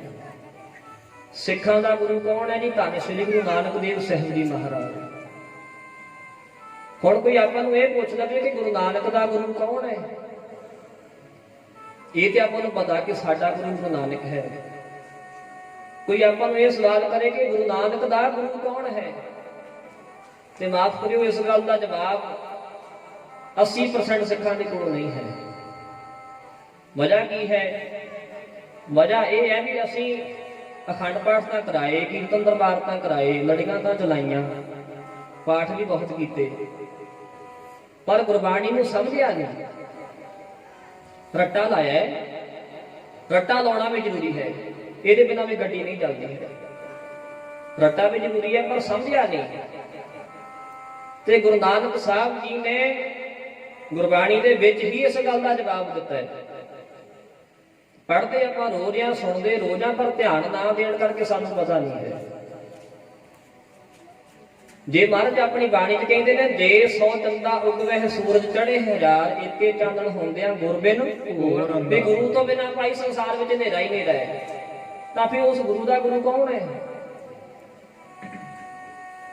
ਤੇ ਮਹਾਰਾਜ ਨੇ ਜਵਾਬ ਦਿੱਤਾ। ਮਹਾਰਾਜ ਕਹਿੰਦੇ, ਤਤ ਨਿਰੰਜਨ ਜੋਤ ਸਦਾਈ, ਸੋਹੰ ਭੇਦ ਨਾ ਕੋਈ ਜੀਓ, ਅਪਰੰਪਰ ਪਾਰ ਬ੍ਰਹਮ ਪਰਮੇਸ਼ਰ, ਨਾਨਕ ਗੁਰ ਮਿਲਿਆ ਸੋਈ ਜੀਓ। ਕਹਿੰਦੇ ਮੇਰਾ ਗੁਰੂ ਅਕਾਲ ਪੁਰਖ ਵਾਹਿਗੁਰੂ ਹੈ। ਆਖੋ ਸਤਿਨਾਮ ਸ੍ਰੀ ਵਾਹਿਗੁਰੂ। ਤੁਸੀਂ ਉਹਨੂੰ ਰਾਮ ਕਹਿ ਲਓ, ਤੁਸੀਂ ਉਹਨੂੰ ਅੱਲਾ ਕਹਿ ਲਓ, ਤੁਸੀਂ ਉਹਨੂੰ ਖੁਦਾ ਕਹਿ ਲਓ, ਤੁਸੀਂ ਉਹਨੂੰ ਗੋਡ ਕਹਿ ਲਓ, ਵਾਹਿਗੁਰੂ ਕਹਿ ਲਓ, ਜੋ ਮਰਜ਼ੀ ਕਹਿ ਲਓ, ਮੇਰਾ ਗੁਰੂ ਅਕਾਲ ਪੁਰਖ ਹੈ। ਹੁਣ ਇਹ ਤੇ ਆਪਾਂ ਗੁਰਬਾਣੀ ਤੋਂ ਸਮਝ ਲਿਆ ਵੀ ਮਹਾਰਾਜ ਨੇ ਲਿਖਿਆ ਮੇਰਾ ਗੁਰੂ ਅਕਾਲ ਪੁਰਖ ਹੈ। ਜੇ ਇਤਿਹਾਸ ਵਿੱਚੋਂ ਦੇਖਣਾ ਹੋਵੇ ਤਾਂ ਕਿੱਥੋਂ ਦੇਖਾਂਗੇ? ਇਤਿਹਾਸ ਵਿੱਚ ਕਿੱਥੇ ਲਿਖੀ ਹੋਈ ਹੈ ਗੱਲ ਇਹ? ਤੁਸੀਂ ਜਿੰਨੇ ਵੀ ਬੈਠੇ ਉਹਨਾਂ ਦੀ ਇਕਾਗਰਤਾ ਬਣਾ ਕੇ ਰੱਖਿਓ। ਆਪਾਂ ਬਹੁਤਾ ਲੰਮਾ ਸਮਾਂ ਨਹੀਂ ਲਾਉਂਦੇ, 8:30 ਹੱਦ ਪੌਣੇ 9 ਤੱਕ ਆਪਾਂ ਨਾਮ ਸਾਹਿਬ ਕਰਦੇ ਆਂਗੇ। ਟਿਕਾ ਬਣਾ ਕੇ ਬੈਠੇ ਰਹੋ। ਆਪਾਂ ਸਾਰਿਆਂ ਨੂੰ ਪਤਾ ਕਿ ਗੁਰੂ ਨਾਨਕ ਸਾਹਿਬ ਜੀ ਦੇ ਵੱਡੇ ਭੈਣ ਜੀ ਬੇਬੇ ਨਾਨਕੀ ਜੀ ਸੁਲਤਾਨਪੁਰ ਲੋਧੀ ਵਿਆਹੇ ਹੋਏ ਸਨ। ਜਦੋਂ ਬੇਬੇ ਨਾਨਕੀ ਦਾ ਵਿਆਹ ਸੁਲਤਾਨਪੁਰ ਲੋਧੀ ਦੀ ਧਰਤੀ ਉੱਪਰ ਭਾਈਆ ਜੈ ਰਾਮ ਜੀ ਨਾਲ ਹੋ ਗਿਆ, ਤੇ ਬਾਬਾ ਮਹਿਤਾ ਕਲਿਆਣ ਦਾਸ ਗੁਰੂ ਨਾਨਕ ਸਾਹਿਬ ਜੀ ਦੇ ਪਿਤਾ ਜੀ, ਇੱਥੇ ਇੱਕ ਨੋਟ ਰੱਖਿਓ ਗੱਲ, ਸਾਡੀਆਂ ਸਟੇਜਾਂ ਦੇ ਉੱਪਰ, ਸਾਡੇ ਆਮ ਘਰਾਂ ਦੇ ਵਿੱਚ ਜਦ ਆਪਾਂ ਗੱਲ ਕਰਦੇ ਆ ਨਾ ਤੇ ਪੁੱਛਦੇ ਆ ਗੁਰੂ ਨਾਨਕ ਸਾਹਿਬ ਦੇ ਪਿਤਾ ਜੀ ਦਾ ਕੀ ਨਾਂ ਹੈ, ਤੇ ਫਟਾਫਟ ਕਹਿੰਦੇ ਜੀ ਮਹਿਤਾ ਕਾਲੂ, ਜਿੱਦਾਂ ਛੋਟੇ ਭਰਾ ਦਾ ਨਾਮ ਲੈਂਦੇ ਹੁੰਦੇ। ਗੁਰੂ ਨਾਨਕ ਸਾਹਿਬ ਦਾ ਬਾਪ ਬਣਨਾ, ਗੁਰੂ ਨਾਨਕ ਸਾਹਿਬ ਦਾ ਪਿਤਾ ਖਵਾਉਣਾ ਕੋਈ ਮਾੜੀ ਮੋਟੀ ਗੱਲ ਨਹੀਂ ਸੀ। ਸਾਡੇ ਰੱਬ ਦਾ, ਸਾਡੇ ਪਿਓ ਦਾ, ਸਾਡੇ ਖਸਮ ਦੇ ਬਾਪ ਦਾ ਨਾਮ ਲੈ ਰਹੇ, ਸਤਿਕਾਰ ਨਾਲ ਨਾਮ ਲਿਆ ਕਰੋ, ਮਹਿਤਾ ਕਾਲੂ ਨਹੀਂ। ਇਹ ਤੇ ਆਮ ਜਿਵੇਂ ਆਪਾਂ ਘਰਾਂ ਵਿੱਚ ਆਪਣੇ ਬੱਚੇ ਦਾ ਛੋਟਾ ਨਾਮ ਰੱਖਦੇ ਨੇ ਨਾ, ਏਦਾਂ ਮਸ਼ਹੂਰ ਸੀ। ਸਹੀ ਨਾਮ ਗੁਰੂ ਨਾਨਕ ਸਾਹਿਬ ਜੀ ਦੇ ਪਿਤਾ ਜੀ ਦਾ ਮਹਿਤਾ ਕਲਿਆਣ ਦਾਸ ਸੀ, ਮਹਿਤਾ ਕਲਿਆਣ ਦਾਸ, ਤੇ ਸਤਿਕਾਰ ਨਾਲ ਲਿਆ ਕਰੋ। ਬਾਪੂ ਮਹਿਤਾ ਕਲਿਆਣ ਦਾਸ ਜੀ ਥੋੜੇ ਜਿਹੇ ਗਰਮ ਸੁਭਾਅ ਦੇ ਸੀ, ਗੁਰੂ ਨਾਨਕ ਸਾਹਿਬ ਜੀ ਦਾ ਥੋੜਾ ਸੁਭਾਅ ਅੱਡ ਸੀ, ਕਿਉਂਕਿ ਵਾਲੇ ਕਹਿੰਦੇ ਨੇ ਭਗਤਾਂ ਤੈ ਸੰਸਾਰੀਆਂ ਜੋੜ ਕਦੇ ਨਾ ਆਇਆ। ਇਹ ਪਹਿਲਾਂ ਤੋਂ ਹੀ ਚੱਲਦੀ ਆਈ ਹੈ, ਸੰਸਾਰੀ ਲੋਕਾਂ ਦੇ ਵਿੱਚ ਤੇ ਨਿਰੰਕਾਰੀ ਲੋਕਾਂ ਵਿੱਚ ਕਦੇ ਆਪਸ ਵਿੱਚ ਬਣੀ ਨਹੀਂ। ਸੰਸਾਰ ਨੇ ਹਮੇਸ਼ਾ ਰੱਬ ਦੇ ਬੰਦਿਆਂ ਦਾ ਪਹਿਲਾਂ ਵਿਰੋਧ ਕੀਤਾ ਹੈ, ਤੇ ਇਹ ਵਿਰੋਧ ਸਭ ਤੋਂ ਪਹਿਲਾਂ ਰੱਬ ਦੇ ਬੰਦੇ ਦੇ ਘਰ ਤੋਂ ਸ਼ੁਰੂ ਹੁੰਦਾ ਹੈ। ਬਾਹਰ ਦੇ ਲੋਕਾਂ ਨੇ ਬਾਅਦ ਵਿੱਚ ਵਿਰੋਧ ਕੀਤਾ ਹੈ, ਬਾਹਰ ਦੇ ਲੋਕਾਂ ਨੇ ਬਾਅਦ ਵਿੱਚ ਮਾੜਾ ਆਖਿਆ, ਸਭ ਤੋਂ ਪਹਿਲਾਂ ਘਰੋਂ ਵਿਰੋਧ ਸ਼ੁਰੂ ਹੋਇਆ। ਕਿਸੇ ਭਗਤ ਦਾ ਜੀਵਨ ਪੜ੍ਹ ਲਓ, ਕਿਸੇ ਮਹਾਂਪੁਰਸ਼ ਦਾ ਪੜ੍ਹ ਲਓ, ਕਿਸੇ ਸੰਤ ਦਾ ਪੜ੍ਹ ਲਓ, ਗੁਰੂ ਨਾਨਕ ਸਾਹਿਬ ਦਾ ਜੀਵਨ ਪੜ੍ਹ ਲਓ, ਕਿਸੇ ਦਾ ਪੜ੍ਹ ਲਓ। ਸਭ ਤੋਂ ਪਹਿਲਾਂ ਘਰੋਂ ਵਿਰੋਧ ਸ਼ੁਰੂ ਹੁੰਦਾ ਹੈ। ਤੇ ਵਿਰੋਧ ਦਾ ਕਾਰਨ ਕੀ ਹੈ? ਵਿਰੋਧ ਦਾ ਕਾਰਨ ਇਹ ਹੈ ਕਿ ਰੱਬ ਦੇ ਪਿਆਰੇ ਚੱਲਦੇ ਨੇ ਰੱਬ ਦੀ ਮਰਜ਼ੀ ਨਾਲ, ਤੇ ਸੰਸਾਰ ਚਲਾਉਣਾ ਚਾਹੁੰਦਾ ਆਪਣੀ ਮਰਜ਼ੀ ਨਾਲ, ਕਿ ਸਾਡੇ ਹਿਸਾਬ ਨਾਲ ਚੱਲੇ। ਭਗਤਾਂ ਤੈ ਸੰਸਾਰੀਆਂ ਜੋੜ ਕਦੇ ਨਾ ਆਇਆ, ਕਹਿੰਦੇ ਕਦੇ ਜੋੜ ਨਹੀਂ ਆ ਸਕਦਾ, ਇਹਨਾਂ ਵਿੱਚ ਮੇਲ ਨਹੀਂ ਹੋ ਸਕਦਾ ਕਦੇ ਵੀ। ਉਹਨਾਂ ਦੇ ਜਾਣ ਤੋਂ ਬਾਅਦ ਵਿੱਚ ਕਦਰ ਲੋਕ ਜ਼ਰੂਰ ਕਰਦੇ ਨੇ, ਪਰ ਉਸ ਟਾਈਮ ਨਹੀਂ ਕਦਰ ਕਰਦੇ। ਬਾਪੂ ਮਹਿਤਾ ਕਲਿਆਣਦਾਸ ਜੀ ਚਾਹੁੰਦੇ ਸਨ ਕਿ ਗੁਰੂ ਨਾਨਕ ਸਾਹਿਬ ਜੀ ਮੇਰੇ ਵਾਂਗੂ ਪਟਵਾਰਖਾਨੇ ਦਾ ਕੰਮ ਕਰਦਾ। ਨੋਟ ਰੱਖਿਓ ਗੱਲ ਇਹ, ਮੈਂ ਕੱਲ ਦੀਵਾਨ ਵਿੱਚ ਵੀ ਬੇਨਤੀ ਦਿਨੇ ਵੀ ਕੀਤੀ ਸੀ ਕਿ ਗੁਰੂ ਨਾਨਕ ਸਾਹਿਬ ਜੀ ਦਾ ਘਰ ਜਿਹੜਾ ਸੀ ਬਹੁਤ ਸਰਦਾ ਪੁੱਜਦਾ ਸੀ, ਬਹੁਤ ਤਕੜਾ ਖਾਨਦਾਨ ਸੀ ਗੁਰੂ ਨਾਨਕ ਸਾਹਿਬ ਜੀ ਦਾ। ਨੋਟ ਕਰ ਲਿਓ ਗੱਲ, ਤੁਹਾਡੇ ਕੰਮ ਆਏਗੀ। ਗੁਰੂ ਨਾਨਕ ਸਾਹਿਬ ਜੀ ਦੇ ਪਿਤਾ 72 ਪਿੰਡਾਂ ਦੇ ਪਟਵਾਰੀ ਸਨ। 72 ਪਿੰਡਾਂ ਦੇ ਪਟਵਾਰੀ। ਤੇ ਪਟਵਾਰੀ ਨੂੰ ਸੁੱਖ ਨਾਲ ਕਹਿੰਦੇ ਇੱਕ ਪਿੰਡ ਦਾ ਨਹੀਂ ਮਾਣ ਹੁੰਦਾ। ਉਹ ਕਹਿੰਦੇ ਕੋਈ ਪਟਵਾਰੀ ਕਿਸੇ ਪਿੰਡ ਗਿਆ ਨਾ, ਉੱਥੇ ਲੰਘਦੇ ਲੰਘਦੇ ਨੂੰ ਕੁੱਤਾ ਪੈ ਗਿਆ। ਉਹ ਕੁੱਤਾ ਥੋੜਾ ਜ਼ਿਆਦਾ ਵੈੜਾ ਸੀ, ਉਹ ਮਗਰ ਪੈ ਗਿਆ, ਉਹ ਭੱਜ ਕੇ ਰੁੱਖ ਤੇ ਚੜ ਗਿਆ ਪਟਵਾਰੀ ਜਿਹੜਾ ਸੀ। ਤੇ ਚੜਿਆ ਰੁੱਖ ਤੇ ਕੁੱਤੇ ਨੂੰ ਦੇਖ ਕੇ ਕਹਿੰਦਾ ਜੇ ਤੇਰੀ ਨਾ ਕਿਤੇ ਮਰਲਾ ਵੀ ਜ਼ਮੀਨ ਹੁੰਦੀ ਤੈਨੂੰ ਮੈਂ ਦੱਸਦਾ ਕਿਦਾਂ ਪਟਵਾਰੀ ਨਾਲ ਪੰਗੇ ਲਈਦੇ। ਆਖੋ ਸ੍ਰੀ ਵਾਹਿਗੁਰੂ। ਤੈਨੂੰ ਮੈਂ ਦੱਸਦਾ ਕਿਦਾਂ ਪਟਵਾਰੀ ਨਾਲ ਪੰਗੇ ਲਈਦੇ। ਕਹਿਣ ਤੋਂ ਭਾਵ ਪਟਵਾਰੀ ਦੀ ਇੰਨੀ ਪਾਵਰ ਹੁੰਦੀ। ਜਿੰਨੇ ਸਰਕਾਰੀ ਮਹਿਕਮੇ ਨੇ, ਸਾਰਿਆਂ ਸਰਕਾਰੀ ਮਹਿਕਮਿਆਂ ਦੇ ਵਿੱਚ ਸਾਧ ਸੰਗਤ ਜੀ ਕੋ ਪਟਵਾਰੀ ਜਿਹੜਾ ਕਹਿੰਦਾ ਮੇਰੀ ਤਰੱਕੀ ਨਾ ਹੋਵੇ, ਜਿੱਥੇ ਆ ਇੱਥੇ ਹੀ ਰਵਾਂ। ਗੁਰੂ ਨਾਨਕ ਸਾਹਿਬ ਦੇ ਪਿਤਾ ਜੀ 72 ਪਿੰਡਾਂ ਦੇ ਪਟਵਾਰੀ ਸੀ, ਬਹੁਤ ਤਕੜਾ ਖਾਨਦਾਨ ਸੀ। ਤੇ ਉਹ ਚਾਹੁੰਦੇ ਸੀ ਕਿ ਗੁਰੂ ਨਾਨਕ ਸਾਹਿਬ ਮੇਰੇ ਵਾਂਗੂ ਪਟਵਾਰਖਾਨੇ ਦਾ ਕੰਮ ਕਰਨ, ਸੰਸਾਰ ਦੇ ਕੰਮਕਾਰ ਕਰਨ। ਪਰ ਉਹ ਤਾਂ ਨਿਰੰਕਾਰ ਦੇ ਕੰਮ ਕਰਨ ਵਾਸਤੇ ਆਏ ਸੀ। ਬਹੁਤੀ ਆਪਸ ਵਿੱਚ ਬਣਦੀ ਨਹੀਂ ਸੀ। ਤੇ ਰਾਏ ਬੁਲਾਰ ਜੀ ਨੇ ਦੋ ਹੋਏ ਨੇ ਜਿਨ੍ਹਾਂ ਨੇ ਗੁਰੂ ਨਾਨਕ ਸਾਹਿਬ ਨੂੰ ਸਭ ਤੋਂ ਪਹਿਲਾਂ ਪਛਾਣਿਆ। ਸਭ ਤੋਂ ਪਹਿਲਾਂ ਬੇਬੇ ਨਾਨਕੀ ਨੇ ਗੁਰੂ ਨਾਨਕ ਸਾਹਿਬ ਨੂੰ ਪਛਾਣਿਆ ਹੈ, ਤੇ ਦੂਜੇ ਨੰਬਰ ਤੇ ਰਾਏ ਬੁਲਾਰ ਜੀ ਨੇ ਪਛਾਣਿਆ ਸੀ, ਪਿੰਡ ਦਾ ਚੌਧਰੀ, ਇਲਾਕੇ ਦਾ ਚੌਧਰੀ। ਰਾਏ ਬੁਲਾਰ ਜੀ ਨੇ ਬਾਪੂ ਮਹਿਤਾ ਕਲਿਆਣਦਾਸ ਜੀ ਨੂੰ ਆਖਿਆ, ਕਹਿਣ ਲੱਗੇ ਜੀ ਤੁਹਾਡੀ ਆਪਣੇ ਪੁੱਤ ਨਾਲ ਬਣਦੀ ਨਹੀਂ, ਇਹ ਆਪਣੀ ਭੈਣ ਕੋਲ ਰਹਿ ਕੇ ਬਹੁਤ ਖੁਸ਼ ਹੈ, ਤੇ ਤੁਸੀਂ ਇਹਨੂੰ ਬੇਬੇ ਨਾਨਕੀ ਦੇ ਕੋਲ ਸੁਲਤਾਨਪੁਰ ਲੋਧੀ ਭੇਜ ਦਿਓ। ਮੇਰੀ ਉੱਥੇ ਜਾਣ ਪਛਾਣ ਹੈਗੀ ਹੈ, ਚਿੱਠੀ ਮੈਂ ਲਿਖ ਦਿੰਦਾ, ਉੱਥੇ ਕੋਈ ਕੰਮ ਕਰਨ ਲੱਗ ਜਾਏਗਾ। ਉਹ ਖੁਸ਼ ਹੋ ਗਏ, ਬਾਪੂ ਮਹਿਤਾ ਕਲਿਆਣਦਾਸ ਜੀ ਖੁਸ਼ ਹੋ ਗਏ। ਗੁਰੂ ਨਾਨਕ ਸਾਹਿਬ ਜੀ ਨੂੰ ਕਿਹਾ ਗਿਆ, ਕਹਿੰਦੇ ਜੀ ਮੈਂ ਖੁਸ਼ ਹਾਂ, ਮੈਂ ਜਾਵਾਂਗਾ। ਸੁਲਤਾਨਪੁਰ ਲੋਧੀ ਦੀ ਧਰਤੀ ਤੇ ਗੁਰੂ ਨਾਨਕ ਸਾਹਿਬ ਜੀ ਚਲੇ ਗਏ ਬੇਬੇ ਨਾਨਕੀ ਦੇ ਕੋਲ। ਤੇ ਨਵਾਬ ਦੌਲਤ ਖਾਨ ਦੇ ਮੋਤੀ ਖਾਨੇ ਵਿੱਚ ਗੁਰੂ ਨਾਨਕ ਸਾਹਿਬ ਜੀ ਦੀ ਨੌਕਰੀ ਲੱਗ ਗਈ। ਹੁਣ ਥੋੜੀਆਂ ਜਿਹੀਆਂ ਪੁਆਇੰਟ ਵਾਲੀਆਂ ਗੱਲਾਂ ਆਉਣੀਆਂ ਨੇ, ਧਿਆਨ ਨਾਲ ਸੁਣਿਓ। ਨਵਾਬ ਦੌਲਤ ਖਾਨ ਦੇ ਕੋਲ ਗੁਰੂ ਨਾਨਕ ਸਾਹਿਬ ਜੀ ਨੇ ਮੋਤੀ ਖਾਨੇ ਦੀ ਨੌਕਰੀ ਸ਼ੁਰੂ ਕਰ ਦਿੱਤੀ। ਸਾਡਾ ਇਲਾਕਾ ਸੁਲਤਾਨਪੁਰ ਲੋਧੀ ਪੈ ਜਾਂਦਾ ਨਹੀਂ, ਉੱਥੇ ਦਾਸ ਨੇ ਕਈ ਵਾਰੀ ਦਰਸ਼ਨ ਕੀਤੇ, ਆਪ ਜੀ ਸਮਾਂ ਕਦੇ ਬਣਿਆ ਜ਼ਰੂਰ ਕਰਿਓ। ਹੁਣ ਤੇ ਇਸ ਟਾਈਮ ਤੇ ਕਹਿ ਲਓ ਵੀ ਤੇ ਵਰਲਡ ਲੈਵਲ ਤੇ ਸੰਗਤ ਉੱਥੇ ਇਕੱਠੀ ਹੋ ਰਹੀ ਹੈ। ਕੱਲ ਨੂੰ ਤੇ ਉੱਥੇ ਕੋਈ ਅੰਤ ਹੀ ਨਹੀਂ ਹੈ ਸੰਗਤ ਕਿੰਨੀ ਆਏਗੀ, ਕਿੰਨਾ ਕੁ ਗੁਰੂ ਨਾਨਕ ਸਾਹਿਬ ਜੀ ਦੇ ਪਿਆਰ ਵਿੱਚ ਸੰਗਤਾਂ ਨੇ ਆਪਣਾ ਪਿਆਰ ਦਿਖਾਉਣਾ ਹੈ, ਸ਼ਰਧਾ ਸਤਿਕਾਰ ਦਿਖਾਉਣਾ ਹੈ। ਇੱਥੇ ਗੁਰੂ ਨਾਨਕ ਸਾਹਿਬ ਜੀ ਜਦੋਂ ਮੋਦੀ ਖਾਨੇ ਦੀ ਕਾਰ ਕਰਦੇ ਸੀ, ਕੰਮ ਕਰਦੇ ਸੀ ਨਾ ਜੀ। ਹੁਣ ਸੁਣਿਓ, ਜਿਹੜੀ ਮੈਂ ਤੁਹਾਨੂੰ ਬੇਨਤੀ ਕੀਤੀ ਸੀ ਨਾ, ਗੁਰੂ ਨਾਨਕ ਦਾ ਗੁਰੂ ਕੌਣ ਹੈ, ਗੁਰਬਾਣੀ ਚੋਂ ਆਪਾਂ ਸੁਣ ਲਿਆ, ਹੁਣ ਇਤਿਹਾਸ ਵਿੱਚੋਂ ਦੇਖਿਓ। ਇੱਥੇ ਮਹਾਰਾਜ ਜਦੋਂ ਮੋਦੀ ਖਾਨੇ ਦੀ ਕਾਰ ਕਰਦੇ ਸੀ, ਕੰਮ ਕਰਦੇ ਸੀ ਨਾ ਜੀ, ਤੇ ਇੱਥੇ ਮਹਾਰਾਜ ਨੇ ਆਪਣੀ ਜ਼ਿੰਦਗੀ ਦੇ ਤਕਰੀਬਨ 15 ਸਾਲ ਗੁਜ਼ਾਰੇ ਨੇ, ਤਕਰੀਬਨ 15 ਸਾਲ ਸੁਲਤਾਨਪੁਰ ਲੋਧੀ ਦੀ ਧਰਤੀ ਦੇ ਉੱਪਰ ਗੁਰੂ ਨਾਨਕ ਸਾਹਿਬ ਜੀ ਨੇ। ਤੇ ਉਹਦੇ ਵਿੱਚੋਂ ਉੱਥੇ ਲਿਖਿਆ ਹੋਇਆ ਮਿਲਦਾ, ਤੁਸੀਂ ਕਦੇ ਗਏ ਤਾਂ ਦਰਸ਼ਨ ਕਰਕੇ ਆਇਓ। ਮਹਾਰਾਜ ਸਵੇਰੇ ਅੰਮ੍ਰਿਤ ਵੇਲੇ ਉੱਠਦੇ ਸੀ ਤੇ ਵੇਈ ਨਦੀ ਤੇ ਇਸ਼ਨਾਨ ਕਰਨ ਵਾਸਤੇ ਜਾਂਦੇ ਹੁੰਦੇ ਸੀ। ਵੇਈ ਦੇ ਵਿੱਚ ਉਸ ਵੇਈ 'ਚ ਇਸ਼ਨਾਨ ਕਰਨ ਤੋਂ ਬਾਅਦ ਵਿੱਚ ਉੱਥੇ ਬੇਰੀ ਦਾ ਦਰਖਤ ਸੀ ਇੱਕ, ਉਦੋਂ ਤੇ ਜੰਗਲੀ ਇਲਾਕਾ ਸੀ ਸਾਰਾ। ਉੱਥੇ ਬੈਠ ਕੇ ਰੱਬ ਨਾਲ ਜੁੜਦੇ ਸੀ। ਭਾਈ ਮਰਦਾਨਾ ਜੀ ਨੇ ਨਾਲ ਹੋਣਾ, ਅੰਮ੍ਰਿਤ ਵੇਲੇ ਕੀਰਤਨ ਦੀ ਹਾਜ਼ਰੀ ਹੋਣੀ, ਗੁਰੂ ਨਾਨਕ ਸਾਹਿਬ ਜੀ ਨੇ ਰੱਬ ਨਾਲ ਆਪਣੇ ਦਿਲ ਜੋੜ ਲੈਣੇ। ਸਾਧ ਸੰਗਤ ਜੀ, ਉਸ ਬੇਰੀ ਦੇ ਥੱਲੇ ਗੁਰੂ ਨਾਨਕ ਸਾਹਿਬ ਜੀ ਨੇ 14 ਸਾਲ 9 ਮਹੀਨੇ 13 ਦਿਨ ਬੰਦਗੀ ਕੀਤੀ ਹੈ। ਇੱਕ ਤੇ ਹੈ ਨਾ ਜੀ ਗੁਰੂ ਤੇਗ ਬਹਾਦਰ ਮਹਾਰਾਜ ਦਾ ਸਥਾਨ ਵੀ 26 ਸਾਲ 9 ਮਹੀਨੇ 13 ਦਿਨ। ਗੁਰੂ ਨਾਨਕ ਸਾਹਿਬ ਜੀ ਦਾ 14 ਸਾਲ 9 ਮਹੀਨੇ 13 ਦਿਨ ਬਣਦੇ ਨੇ ਸੁਲਤਾਨਪੁਰ ਲੋਧੀ ਦੀ ਧਰਤੀ ਤੇ। ਤੇ ਅੱਜ ਵੀ ਗੁਰੂ ਨਾਨਕ ਸਾਹਿਬ ਦਾ ਭੋਰਾ ਉੱਥੇ ਬਣਿਆ ਹੋਇਆ ਹੈ। ਹੁਣ ਮੈਂ ਪੁਆਇੰਟ ਵੱਲ ਆਵਾਂਗਾ, ਥੋੜਾ ਜਿਹਾ ਰੁਕ ਕੇ ਤੁਹਾਨੂੰ ਬੇਨਤੀ ਕਰਾਂਗਾ। ਅੱਜ ਸਾਡੀਆਂ ਸਟੇਜਾਂ ਤੋਂ ਸਾਨੂੰ ਸੁਣਾਇਆ ਪਤਾ ਕੀ ਜਾਂਦਾ ਹੈ, ਜਿਹੜੇ ਭੋਰੇ ਨੇ ਸਿੱਖਾਂ ਵਿੱਚ ਵਾਧੂ ਬਣਾਏ ਗਏ ਨੇ, ਸਿੱਖਾਂ ਦਾ ਕੋਈ ਲੈਣ ਦੇਣ ਨਹੀਂ ਕਹਿੰਦੀ ਇਹਦੇ ਨਾਲ। ਤੇ ਪਿੱਛੇ ਜੇ ਸਾਡੇ ਇੱਕ ਖਾਸ ਸ਼ਖਸੀਅਤ ਨੇ, ਮਹਾਨ ਪ੍ਰਚਾਰਕ ਨੇ, ਤਾਂ ਬਹੁਤ ਵੱਡੇ ਲੈਵਲ ਤੇ ਗੱਲ ਉਛਾਲੀ ਸੀ ਇਹ, ਕਿ ਗੁਰੂ ਤੇਗ ਬਹਾਦਰ ਮਹਾਰਾਜ ਜੀ ਨੇ ਬਾਬੇ ਬਕਾਲੇ ਦੀ ਧਰਤੀ ਤੇ ਬੈਠ ਕੇ ਬੰਦਗੀ ਭਗਤੀ ਨਹੀਂ ਕੀਤੀ। ਸਾਧ ਸੰਗਤ ਜੀ ਗੱਲ ਨੋਟ ਰੱਖਿਓ, ਭੋਰਾ ਕੋਈ ਪਖੰਡ ਕਰਨ ਵਾਸਤੇ ਨਹੀਂ ਹੁੰਦਾ, ਭੋਰੇ ਦਾ ਕੋਈ ਮਤਲਬ ਹੁੰਦਾ ਹੈ। ਆਪਣੀ ਠੇਠ ਪੰਜਾਬੀ ਦੇ ਵਿੱਚ ਆਪਾਂ ਥੋੜੇ ਨੂੰ ਭੋਰਾ ਕਹਿੰਦੇ ਆ, ਥੋੜੇ ਨੂੰ। ਗੁਰਮੁਖ ਦੀ ਭਾਸ਼ਾ ਵਿੱਚ ਸਵਾਇਆ ਕਿਹਾ ਜਾਂਦਾ ਹੈ, ਗੁਰਮੁਖੀ ਵਿੱਚ ਸਵਾਇਆ ਕਿਹਾ ਜਾਂਦਾ ਹੈ ਥੋੜੇ ਨੂੰ, ਤੇ ਠੇਠ ਪੰਜਾਬੀ ਚ ਆਪਾਂ ਕਹਿੰਦੇ ਭੋਰਾ, ਥੋੜਾ। ਭੋਰਾ ਉਹ ਥਾਂ ਹੁੰਦੀ ਹੈ ਜਿੱਥੇ ਥੋੜਾ ਜਿਹਾ ਥਾਂ ਕਵਰ ਕਰਕੇ ਕਿਸੇ ਖਾਸ ਮਕਸਦ ਵਾਸਤੇ ਬਣਾ ਕੇ ਬੈਠਿਆ ਜਾਂਦਾ, ਵੀ ਇੱਥੇ ਮੈਂ ਬੈਠ ਕੇ ਸਟੱਡੀ ਕਰਨੀ, ਇੱਥੇ ਬੈਠ ਕੇ ਮੈਂ ਰੱਬ ਦੀ ਬੰਦਗੀ ਕਰਨੀ ਹੈ ਇਕਾਗਰਤਾ ਦੇ ਨਾਲ। ਤੇ ਮਹਾਰਾਜ ਆਪਣੀ ਬਾਣੀ 'ਚ ਵੀ ਕਹਿੰਦੇ ਨੇ, ਪ੍ਰਭ ਕੀ ਉਸਤਤ ਕਰੋ ਸੰਤ ਮੀਤ ਸਾਵਧਾਨ ਇਕਾਗਰ ਕੀਤ। ਸੰਸਾਰ ਦਾ ਕੋਈ ਕੰਮ ਇਕਾਗਰਤਾ ਤੋਂ ਬਿਨਾਂ ਨਹੀਂ ਹੋ ਸਕਦਾ। ਤੇ ਜਿੰਨੇ ਆਪਾਂ ਦੁਖੀ ਆ, ਇਹ ਮਨ ਦੀ ਖਿੰਡਤਾਈ ਕਰਕੇ ਦੁਖੀ ਆ। ਜਿੰਨਾ ਕਿਸੇ ਦਾ ਮਨ ਇਕਾਗਰ ਹੋਏਗਾ ਨਾ ਜੀ, ਉਹਨਾਂ ਸੁਖੀ ਹੋਏਗਾ।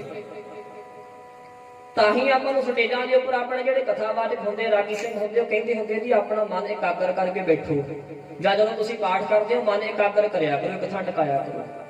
ਇਹ ਗੱਲਾਂ ਥੋੜ੍ਹੀਆਂ ਨੋਟ ਰੱਖਿਓ। ਹਜੇ ਤੁਹਾਨੂੰ ਐ ਲੱਗਣਾ ਵੀ ਪਤਾ ਨਹੀਂ ਕਿੱਧਰ ਨੂੰ ਗੱਲ ਕਿੱਧਰ ਤੁਰੀ ਜਾਂਦੀ ਹੈ, ਧਿਆਨ ਨਾਲ ਸੁਣਿਆ। ਸਾਧ ਸੰਗਤ ਜੀ, ਬੰਦੇ ਦੇ ਮਨ ਵਾਸਤੇ ਇਕਾਗਰਤਾ ਇੰਨੀ ਜ਼ਰੂਰੀ ਹੈ, ਜਿਵੇਂ ਬੰਦਾ ਸਾਹ ਤੋਂ ਬਿਨਾਂ ਨਹੀਂ ਨਾ ਜੀ ਸਕਦਾ, ਹਵਾ ਤੋਂ ਬਿਨਾਂ ਨਹੀਂ ਜੀ ਸਕਦਾ, ਉਸੇ ਤਰ੍ਹਾਂ ਬੰਦਾ ਜਿਹੜਾ ਇਕਾਗਰਤਾ ਬਿਨਾਂ ਵੀ ਨਹੀਂ ਜੀ ਸਕਦਾ, ਅਪਸੈਟ ਹੋ ਜਾਏਗਾ। ਚਾਹੇ ਕੋਈ ਨਾਮ ਜਪਦਾ, ਚਾਹੇ ਕੋਈ ਨਹੀਂ ਜਪਦਾ, ਚਾਹੇ ਕੋਈ ਬਾਣੀ ਪੜ੍ਹਦਾ, ਚਾਹੇ ਨਹੀਂ ਪੜ੍ਹਦਾ, 24 ਘੰਟਿਆਂ ਵਿੱਚ ਹਰ ਬੰਦੇ ਦਾ 1 ਸਕਿੰਟ ਵਾਸਤੇ ਮਨ ਹਰ ਇੱਕ ਦਾ ਇਕਾਗਰ ਹੁੰਦਾ ਹੈ। ਪਤਾ ਕਦੋਂ ਹੁੰਦਾ ਹੈ? ਜਦ ਰਾਤ ਨੂੰ ਆਪਾਂ ਸੌਣ ਲੱਗਦੇ ਹਾਂ। ਜਿਹੜੀ ਨੀਂਦ ਆ ਨਾ ਜੀ, ਨੀਂਦ ਇਹ ਵੀ ਉਹਨਾਂ ਸਮਾਂ ਨਹੀਂ ਆਉਂਦੀ ਜਿੰਨਾ ਸਮਾਂ ਬੰਦੇ ਦਾ ਮਨ ਇੱਕ ਥਾਂ ਟਿਕਿਆ ਨਾ ਹੋਵੇ। 1 ਸਕਿੰਟ ਵਾਸਤੇ ਮਨ ਇਕਾਗਰ ਹੋ ਗਿਆ ਨਾ, ਉਸੇ ਟਾਈਮ ਨੀਂਦ ਆ ਜਾਏਗੀ, ਤੇ ਉਸ 1 ਸਕਿੰਟ ਦੀ ਇਕਾਗਰਤਾ ਦਾ ਅਸਰ 24 ਘੰਟੇ ਤੱਕ ਰਹੇਗਾ। 24 ਘੰਟੇ ਸਰੀਰ ਸੈੱਟ ਰਹੇਗਾ ਉਹਦਾ ਪੂਰਾ। 1 ਸਕਿੰਟ ਦੀ ਇਕਾਗਰਤਾ ਨਾਲ 24 ਘੰਟੇ ਬੰਦੇ ਦੇ ਸੌਖੇ ਨਿਕਲ ਜਾਂਦੇ ਨੇ। ਤੇ ਜਿਨ੍ਹਾਂ ਦਾ ਮਨ 8 ਪਹਿਰ ਰੱਬ ਦੀ ਬੰਦਗੀ ਵਿੱਚ ਇਕਾਗਰ ਹੋਇਆ, ਉਹ ਕਿੰਨੇ ਕੁ ਸੁਖੀ ਹੋਣਗੇ, ਆਖੋ ਸਤਿਨਾਮ ਸ੍ਰੀ ਵਾਹਿਗੁਰੂ। ਜਿਨ੍ਹਾਂ ਦਾ ਮਨ ਕਿਤੇ ਜਾਂਦਾ ਹੀ ਨਹੀਂ। ਤੇ ਇਕਾਗਰਤਾ ਹੀ ਬਣਾਉਣੀ ਸਭ ਤੋਂ ਔਖੀ ਹੈ। ਬੱਚੇ ਆਪਣੇ ਸਟੱਡੀ ਕਰਦੇ ਨੇ, ਪੜ੍ਹਾਈ ਕਰਦੇ ਨੇ, ਆਪਾਂ ਕਈ ਵਾਰੀ ਕਹਿੰਦੇ ਰੌਲਾ ਨਾ ਪਾਓ ਜੀ, ਟੀਵੀ ਬੰਦ ਕਰ ਦਿਓ ਜੀ, ਆਵਾਜ਼ ਹੌਲੀ ਕਰੋ ਜੀ, ਸਾਡਾ ਬੱਚਾ ਪੜ੍ਹ ਰਿਹਾ ਹੈ, ਇਹਦਾ ਧਿਆਨ ਨਾ ਭਟਕਦੇ ਕਿਤੇ, ਇੱਕ ਥਾਂ ਧਿਆਨ ਲਾ ਕੇ ਆਪਣਾ ਸਟੱਡੀ ਕਰੇ, ਪੜ੍ਹਾਈ ਕਰੇ। ਜੇ ਸੰਸਾਰ ਦੀ ਪੜ੍ਹਾਈ ਕਰਨ ਵਾਸਤੇ ਇਕਾਗਰਤਾ ਦੀ ਲੋੜ ਹੈ, ਤਾਂ ਫਿਰ ਨਿਰੰਕਾਰ ਦੀ ਪੜ੍ਹਾਈ ਵੀ ਬਿਨਾਂ ਇਕਾਗਰਤਾ ਤੋਂ ਨਹੀਂ ਹੁੰਦੀ। ਆਖੋ ਸਤਿਨਾਮ ਸ੍ਰੀ ਵਾਹਿਗੁਰੂ। ਇਹਦੇ ਵਾਸਤੇ ਵੀ ਇਕਾਗਰਤਾ ਚਾਹੀਦੀ, ਟਿਕਾ ਚਾਹੀਦਾ, ਤੇ ਟਿਕਾ ਬਣਾਉਣ ਵਾਸਤੇ ਭੋਰਾ ਬਣਾਇਆ ਜਾਂਦਾ ਸੀ। ਤੇ ਸਾਧ ਸੰਗਤ, ਆਪਣੇ ਸਿੱਖਾਂ ਦੇ ਵਿੱਚ 4 ਭੋਰੇ ਮੇਨ ਨੇ, 4। ਗੌਰ ਨਾਲ ਸੁਣਿਓ। ਜੇ ਅਸੀਂ ਅੱਜ ਇਹ ਗੱਲਾਂ ਵੱਲ ਤੁਰ ਪਈਏ ਨਾ, ਬੇਲੋੜੇ ਵਿਵਾਦ ਸਾਡੇ ਵਿੱਚ ਖੜੇ ਕਰ ਦਿੱਤੇ, ਬੇਲੋੜੇ। ਜਿੰਨਾ ਕਲੇਸ਼ ਸਿੱਖਾਂ ਵਿੱਚ ਅੱਜ ਪਿਆ ਹੋਇਆ ਹੈ, ਅੱਜ ਤੋਂ 10 ਸਾਲ ਪਹਿਲਾਂ ਨਹੀਂ ਸੀ। ਜਿੱਦੇ ਮੁੱਦੇ ਸਿੱਖਾਂ 'ਚ ਅੱਜ ਖੜੇ ਕੀਤੇ ਗਏ ਨੇ, ਅੱਜ ਤੋਂ 10 ਸਾਲ ਪਹਿਲਾਂ ਨਹੀਂ ਸੀ। ਇਹ ਸਿੱਖਾਂ ਨੂੰ ਜਾਂ ਤੇ ਸਾਨੂੰ ਮੱਤ ਹੁਣ ਜਿਆਦੀ ਆ ਗਈ ਕੁਛ, ਤੇ ਜਾਂ ਅਸੀਂ ਤੇ ਕਿਸੇ ਦੇ ਬਹਿਕਾਵੇ ਵਿੱਚ ਆਏ ਹੋਏ ਆ, ਸਾਨੂੰ ਗਲਤ ਪਾਸੇ ਕੋਈ ਲੈ ਕੇ ਜਾ ਰਿਹਾ। ਸਾਧ ਸੰਗਤ ਦੀ ਸਿੱਖਾਂ ਵਿੱਚ 4 ਭੋਰੇ ਮੇਨ ਨੇ। ਹੁਣ ਜੇ ਅਸੀਂ ਭੋਰੇ ਰੱਦ ਕਰਦੇ ਆ ਨਾ, ਨੁਕਸਾਨ ਸੁਣਿਓ, ਕਿੱਡਾ ਵੱਡਾ ਨੁਕਸਾਨ ਹੁੰਦਾ ਹੈ। ਸਭ ਤੋਂ ਪਹਿਲਾ ਭੋਰਾ ਹੈ ਆਪਣੇ ਕੋਲ ਗੁਰੂ ਨਾਨਕ ਸਾਹਿਬ ਜੀ ਦਾ ਸੁਲਤਾਨਪੁਰ ਲੋਧੀ, ਅੱਜ ਵੀ ਬਣਿਆ, ਤੁਸੀਂ ਦੇਖ ਆਏ ਹੋ। ਜਦੋਂ ਆਪਾਂ ਨਮਸਕਾਰ ਕਰਦੇ ਆ ਨਾ, ਬੇਰ ਸਾਹਿਬ ਗੁਰਦੁਆਰਾ ਸਾਹਿਬ ਮੱਥਾ ਟੇਕਦੇ ਆ, ਏਦਾਂ ਪਰਿਕਰਮਾ ਕਰਕੇ ਜਦੋਂ ਉੱਪਰ ਦੀ ਆਈਦਾ ਹੈ ਗੁਰਦੁਆਰਾ ਸਾਹਿਬ ਦੇ ਬਿਲਕੁਲ ਪਿਛਲੀ ਸਾਈਡ, ਜਿਵੇਂ ਸਿੰਘ ਬੈਠਾ ਹੈ, ਇਹਦੀ ਪਿਛਲੀ ਸਾਈਡ ਭੋਰਾ ਬਣਿਆ ਮਹਾਰਾਜ ਦਾ, ਉੱਥੇ ਨਮਸਕਾਰ ਸੰਗਤ ਕਰਦੀ ਹੈ। ਉੱਥੇ ਗੁਰੂ ਨਾਨਕ ਸਾਹਿਬ ਜੀ ਨੇ 14 ਸਾਲ 9 ਮਹੀਨੇ 13 ਦਿਨ ਬੰਦਗੀ ਕੀਤੀ ਹੈ। ਇਹ ਨਹੀਂ ਕਹਿ ਸਕਦੇ ਕਿ ਲਗਾਤਾਰ ਬੈਠੇ ਰਹੇ, ਨਹੀਂ, ਏਦਾਂ ਨਹੀਂ, ਰੋਜ਼ ਬੈਠਦੇ ਸੀ, ਨਾਲ ਆਪਣਾ ਮੋਦੀਖਾਨੇ ਦਾ ਕੰਮ ਵੀ ਕਰਦੇ ਸੀ, ਨਾਲ ਕਿਰਤ ਵੀ ਕਰਦੇ ਸੀ। ਇਹ ਨਹੀਂ ਕਿਤੇ ਮਹਾਰਾਜ ਨੇ ਕਿਹਾ ਕਿ ਆਪਣਾ ਕੰਮਕਾਰ ਛੱਡ ਕੇ, ਘਰ-ਬਾਰ ਛੱਡ ਕੇ ਇੱਕ ਥਾਂ ਚਾਗੜੀ ਮਾਰ ਕੇ ਬੈਠਦੀ, ਨਾ ਨਾ ਨਾ। ਮਾਰੇ ਕਹਿੰਦੇ ਹਿਰਦੈ ਨਾਮ ਵਸਾਇਓ, ਘਰ ਬੈਠੇ ਗੁਰੂ ਤੇ ਆਇਆ। ਸਾਰੇ ਕੰਮ ਕਰਨੇ ਨੇ, ਕਿਰਤ ਵੀ ਕਰਨੀ ਹੈ, ਨਾਮ ਵੀ ਜਪਣਾ ਤੇ ਵੰਡ ਕੇ ਵੀ ਛਕਣਾ। ਪਹਿਲਾ ਭੋਰਾ ਆਪਣੇ ਕੋਲ ਸੁਲਤਾਨਪੁਰ ਲੋਧੀ ਦੀ ਧਰਤੀ ਤੇ ਸਾਧ ਸੰਗਤ ਦੂਸਰਾ ਭੋਰਾ ਹੈ ਗੁਰੂ ਤੇਗ ਬਹਾਦਰ ਮਹਾਰਾਜ ਪਿਤਾ ਬਾਬੇ ਬਕਾਲੇ ਦੀ ਧਰਤੀ ਤੇ, ਜਿੱਥੇ ਮਹਾਰਾਜ ਨੇ 26 ਸਾਲ 9 ਮਹੀਨੇ 13 ਦਿਨ ਬੰਦਗੀ ਕੀਤੀ ਹੈ ਗੁਰੂ ਤੇਗ ਬਹਾਦਰ ਮਹਾਰਾਜ ਜੀ ਨੇ। ਜੇ ਹੁਣ ਆਪਾਂ ਇਸ ਘੁੰਡੀ ਨੂੰ ਖੋਲਣ ਲੱਗੇ ਤੇ ਬਹੁਤ ਲੰਮਾ ਸਮਾਂ ਲੱਗ ਜਾਏਗਾ, ਮੈਂ ਸੰਖੇਪ ਬੇਨਤੀ ਕਰਕੇ ਵਾਪਸ ਆਵਾਂ। ਤੀਸਰਾ ਭੋਰਾ ਹੈ ਮਾਈ ਭਾਗੋ ਦਾ, ਮਾਈ ਭਾਗੋ ਦੇ ਪਿੰਡ ਝਬਾਲ ਕਲਾਂ। ਦਾਸ ਨੇ ਦਰਸ਼ਨ ਕੀਤੇ, ਇੱਕ ਵਾਰੀ ਮੈਂ ਗਿਆ ਸੀ, ਪਹਿਲਾਂ ਨਹੀਂ ਸੀ ਮੈਨੂੰ ਪਤਾ ਵੀ ਉੱਥੇ ਭੋਰਾ ਹੈ ਉਹਨਾਂ ਦਾ। ਅਸੀਂ ਗਏ, ਉਹਨਾਂ ਦਰਸ਼ਨ ਕਰਾਏ ਤੇ ਮੈਨੂੰ ਪਤਾ ਲੱਗਾ ਵੀ ਇੱਥੇ ਕਹਿੰਦੇ ਮਾਤਾ ਜੀ ਇੱਥੇ ਬੈਠ ਕੇ ਆਪਣਾ ਰੱਬ ਰੱਬ ਕਰਦੇ ਹੁੰਦੇ ਸੀ। ਭੋਰਾ ਭਾਵ ਉਹ ਥਾਂ ਜਿੱਥੇ ਬੈਠ ਕੇ ਤੁਸੀਂ ਰੱਬ ਨਾਲ ਜੁੜਦੇ ਹੋ, ਬੰਦਗੀ ਕਰਦੇ ਹੋ, ਗੁਰਬਾਣੀ ਪੜ੍ਹਦੇ ਹੋ, ਸਿਮਰਨ ਕਰਦੇ ਹੋ, ਉਹ ਥਾਂ ਹੁੰਦਾ ਹੈ। 3 ਹੋ ਗਏ ਜੀ। ਚੌਥਾ ਭੋਰਾ ਹੈ ਦਮਦਮਾ ਸਾਹਿਬ ਦੀ ਧਰਤੀ ਤੇ ਬਾਬਾ ਦੀਪ ਸਿੰਘ ਜੀ ਦਾ ਭੋਰਾ। ਹੁਣ ਨੁਕਸਾਨ ਸੁਣਿਓ, ਮੈਂ ਉਸ ਪਾਸੇ ਆ ਰਿਹਾ। ਬਾਬਾ ਦੀਪ ਸਿੰਘ ਜੀ ਦਾ ਭੋਰਾ ਹੈ ਬਠਿੰਡੇ ਦੀ ਧਰਤੀ ਤੇ ਦਮਦਮਾ ਸਾਹਿਬ, ਜਿੱਥੇ ਬਾਬਾ ਦੀਪ ਸਿੰਘ ਜੀ ਨੇ ਆਪਣੇ ਹੱਥੀਂ ਗੁਰੂ ਗ੍ਰੰਥ ਸਾਹਿਬ ਜੀ ਦੇ 4 ਸਰੂਪ ਲਿਖੇ ਨੇ। 4 ਸਰੂਪ। ਜਿਹੜੀ ਬੀੜ ਗੁਰੂ ਗੋਬਿੰਦ ਸਿੰਘ ਮਹਾਰਾਜ ਸੱਚੇ ਪਾਤਸ਼ਾਹ ਜੀ ਨੇ ਲਿਖਵਾਈ ਸੀ ਨਾ ਦਮਦਮਾ ਸਾਹਿਬ, ਜਿਹਨੂੰ ਆਪਾਂ ਦਮਦਮੀ ਬੀੜ ਕਹਿੰਦੇ ਆ, ਉਸ ਬੀੜ ਤੋਂ, ਉਸ ਸਰੂਪ ਤੋਂ ਬਾਬਾ ਦੀਪ ਸਿੰਘ ਨੇ ਆਪਣੇ ਹੱਥੀਂ 4 ਸਰੂਪ ਲਿਖੇ ਸੀ। 12 ਸਾਲ ਲਾ ਕੇ ਉਸ ਭੋਰੇ ਵਿੱਚ ਬੈਠ ਕੇ। ਅੱਜ ਵੀ ਉਹ ਭੋਰਾ ਹੈ। ਇੱਕ ਗੁਰੂ ਗ੍ਰੰਥ ਸਾਹਿਬ ਦਾ ਸਰੂਪ ਬਾਬਾ ਦੀਪ ਸਿੰਘ ਨੇ ਲਿਖਿਆ ਸੀ ਅਰਬੀ ਭਾਸ਼ਾ ਦੇ ਵਿੱਚ, ਅਰਬੀ ਭਾਸ਼ਾ ਵਿੱਚ, ਉਹ ਅਰਬ ਦੇਸ਼ਾਂ ਨੂੰ ਭੇਜਿਆ ਗਿਆ। ਹੁਣ ਜੇ ਅਸੀਂ ਅੱਜ ਇਹ ਗੱਲ ਮੰਨ ਲੈਂਦੇ ਆ ਨਾ, ਅੱਜ ਦੇ ਪ੍ਰਚਾਰਕਾਂ ਮਗਰ ਲੱਗ ਕੇ, ਨੁਕਸਾਨ ਇਹਦਾ ਕੋਈ ਨਹੀਂ। ਭੋਰੇ ਕਿਹੜਾ ਸਾਨੂੰ ਵੱਢ ਕੇ ਖਾਂਦੇ ਨੇ ਜਾਂ ਸਾਡਾ ਕੁਝ ਮੰਗਦੇ ਨੇ, ਬਸ ਰੌਲਾ ਪਾ ਦਿੱਤਾ ਜੀ ਤੇ ਵਾਧੂ ਬਾਬਿਆਂ ਨੇ ਬਣਾਏ ਨੇ, ਇਹਦਾ ਕੋਈ ਫਾਇਦਾ ਹੀ ਨਹੀਂ ਹੈ। ਭੋਰਿਆਂ ਵਿੱਚ ਬਹਿਣ ਦਾ ਗੁਰੂ ਨਾਨਕ ਸਾਹਿਬ ਨੇ ਕਿਹਾ ਹੀ ਨਹੀਂ ਕਿਤੇ ਵੀ। ਨੁਕਸਾਨ ਇਹਦਾ ਪਤਾ ਕੀ ਸੁਣਿਓ, ਤੁਸੀਂ ਗੁਰੂ ਨਾਨਕ ਸਾਹਿਬ ਦਾ ਭੋਰਾ ਰੱਦ ਕਰ ਦਿਓ, ਮਾਈ ਭਾਗੋ ਦਾ ਕਰ ਦਿਓ, ਗੁਰੂ ਤੇਗ ਬਹਾਦਰ ਮਹਾਰਾਜ ਦਾ ਕਰ ਦਿਓ, ਵੀ ਇਹ ਤੇ ਐਵੇਂ ਬਣਾ ਲੈ ਜੀ। ਠੀਕ ਆ, ਗੌਰ ਨਾਲ ਸੁਣਿਓ, ਵੀ ਐਵੇਂ ਬਣਾ ਲੈ। ਤੇ ਕੀ ਦੱਸਿਆ ਕਰੋਗੇ ਆਪਣੇ ਬੱਚਿਆਂ ਨੂੰ ਵੀ ਗੁਰੂ ਗ੍ਰੰਥ ਸਾਹਿਬ ਦੇ 4 ਸਰੂਪ ਬਾਬਾ ਦੀਪ ਸਿੰਘ ਨੇ ਕਿੱਥੇ ਬਹਿ ਕੇ ਲਿਖੇ ਸੀ? ਆਖੋ ਸਤਿਨਾਮ ਸ੍ਰੀ ਵਾਹਿਗੁਰੂ। ਕਿੱਧਰ ਨੂੰ ਗਈ ਗੱਲ ਇਹ? ਕਿੱਧਰ ਨੂੰ ਗਈ ਗੱਲ ਬਈ? ਜਦ ਤੁਸੀਂ ਬਾਕੀ ਰੱਦ ਕਰੋਗੇ, ਬਾਬਾ ਦੀਪ ਸਿੰਘ ਵਾਲਾ ਵੀ ਕਰਨਾ ਪਊ, ਵੀ ਇਹ ਵੀ ਪਖੰਡ ਹੈ, ਬਾਬਾ ਜੀ ਨਹੀਂ ਇੱਥੇ ਬੈਠੇ। ਜਦ ਉਹ ਰੱਦ ਹੋ ਗਿਆ ਤਾਂ ਤੁਹਾਨੂੰ ਅਗਲਾ ਸਵਾਲ ਕਰੇਗਾ, ਤੁਸੀਂ ਕਹਿੰਦੇ ਬਾਬੇ ਦੀਪ ਸਿੰਘ ਨੇ 4 ਸਰੂਪ ਲਿਖੇ, ਕਿੱਥੇ ਲਿਖੇ ਬੈਠ ਕੇ? ਕਿੱਧਰ ਨੂੰ ਜਾਂਦੀ ਗੱਲ ਪਈ? ਇਹ ਨੋਟ ਕਰਨਾ ਪਏਗਾ, ਵਿਚਾਰ ਕਰਨੀ ਪਏਗੀ। ਗੱਲ ਕੁਛ ਹੋਰ ਹੁੰਦੀ ਹੈ, ਸੁਣਾਈ ਕੁਛ ਹੋਰ ਜਾਂਦੀ ਹੈ। ਉੱਥੇ ਗੁਰੂ ਨਾਨਕ ਸਾਹਿਬ ਜੀ ਬੈਠ ਕੇ ਬੰਦਗੀ ਕਰਦੇ ਹੁੰਦੇ ਸੀ। ਸੁਣਿਓ ਹੁਣ,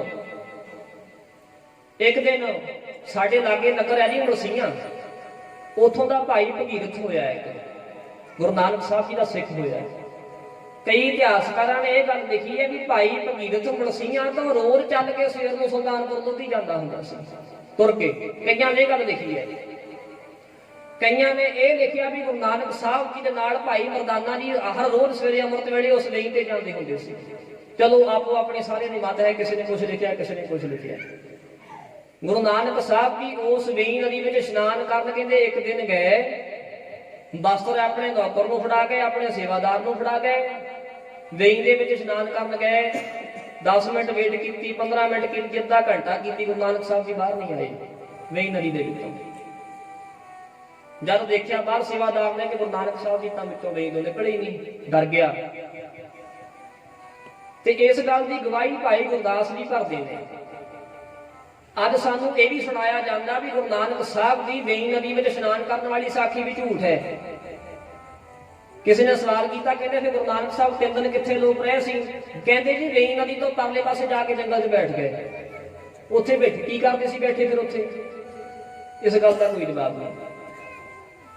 ਭਾਈ ਗੁਰਦਾਸ ਸਾਹਿਬ ਜੀ ਨੂੰ ਪੁੱਛੋ, ਭਾਈ ਸਾਹਿਬ ਕਹਿੰਦੇ ਨੇ ਪਹਿਲੋਂ ਬਾਬੇ ਪਾਇਆ ਬਖਸ਼ਦਰ, ਪਿੱਛੋਂ ਦੇ ਫਿਰ ਘਾਲ ਘੁਮਾਈ, ਰੇਤ ਅੱਕ ਆਹਾਰ ਕਰ, ਰੋੜਾਂ ਕੀ ਗੁਰ ਕਰੀ ਵਿਛਾਈ, ਭਾਰੀ ਕਰੀ ਤਪੱਸਿਆ, ਵੱਡੇ ਭਾਗ ਹਰ ਸਿਉ ਬਣਾਈ, ਬਾਬਾ ਪੈਂਦਾ ਸੱਚਖੰਡ, ਨੌਨਤ ਨਾਮ ਗਰੀਬੀ ਪਾਈ। ਕਹਿੰਦੇ ਗੁਰੂ ਨਾਨਕ ਸਾਹਿਬ ਵੇਈ ਨਦੀ ਵਿੱਚ ਇਸ਼ਨਾਨ ਕਰਨ ਵਾਸਤੇ ਗਏ, ਵੇਈ ਨਦੀ ਤੇ ਇਸ਼ਨਾਨ ਕਰਨ ਵਾਸਤੇ ਗਏ, ਵਾਪਸ ਨਹੀਂ ਆਏ। ਗਏ ਕਿੱਥੇ? ਅਕਾਲ ਪੁਰਖ ਦੇ ਸਨਮੁਖ ਸੱਚਖੰਡ ਗਏ ਗੁਰੂ ਨਾਨਕ ਸਾਹਿਬ। ਆਖੋ ਸਤਿਨਾਮ ਸ੍ਰੀ ਵਾਹਿਗੁਰੂ। ਹੁਣ ਇਹ ਗੱਲਾਂ ਨੂੰ ਕੋਈ ਮੰਨੇ ਚਾਹੇ ਨਾ ਮੰਨੇ, ਇਤਿਹਾਸ ਵਿੱਚ ਇਹ ਵੀ ਲਿਖਿਆ ਮਿਲਦਾ ਵੀ ਗੁਰੂ ਨਾਨਕ ਸਾਹਿਬ ਨੂੰ ਸੱਚਖੰਡ ਲਿਜਾਣ ਦੀ ਡਿਊਟੀ ਜਿਹੜੀ ਹੈ ਅਕਾਲ ਪੁਰਖ ਵੱਲੋਂ ਜਲ ਦੇਵਤੇ ਦੀ ਲਾਈ ਗਈ ਸੀ ਕਿ ਉਹਨਾਂ ਨੂੰ ਲੈ ਕੇ ਆਓ। ਕਹਿੰਦੇ ਉਹ ਲੈ ਗਿਆ ਸੱਚਖੰਡ ਦੇ ਵਿੱਚ।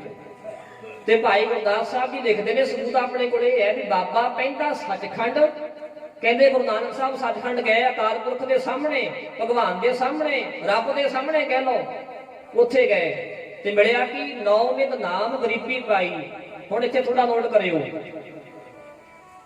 ਗੁਰੂ ਨਾਨਕ ਸਾਹਿਬ ਅਕਾਲ ਪੁਰਖ ਦੇ ਸਾਹਮਣੇ ਖੜੇ ਹੋ ਗਏ, ਕਹਿੰਦੇ ਜਾ ਕੇ ਹੱਥ ਜੋੜ ਕੇ, ਤੇ ਆਵਾਜ਼ ਪਤਾ ਕੀ ਆਈ ਆ ਕਿਉਂ? ਅਕਾਲ ਪੁਰਖ ਜੀ ਵੱਲੋਂ ਕਹਿੰਦੇ ਹੇ ਨਾਨਕ, ਤੈਨੂੰ ਸੰਸਾਰ ਦੇ ਵਿੱਚ ਲੋਕਾਂ ਦਾ ਭਲਾ ਕਰਨ ਵਾਸਤੇ, ਨਾਮ ਜਪਾਉਣ ਵਾਸਤੇ ਭੇਜਿਆ ਸੀ। ਇੰਨੇ ਸਾਲ ਹੋ ਗਏ, ਹੁਣ ਤੱਕ ਸ਼ੁਰੂ ਕਿਉਂ ਨਹੀਂ ਕੀਤਾ ਤੂੰ ਕਰ ਦੇ? ਸਵਾਲ ਕੀਤਾ ਗਿਆ ਅਕਾਲ ਪੁਰਖ ਜੀ ਵੱਲੋਂ।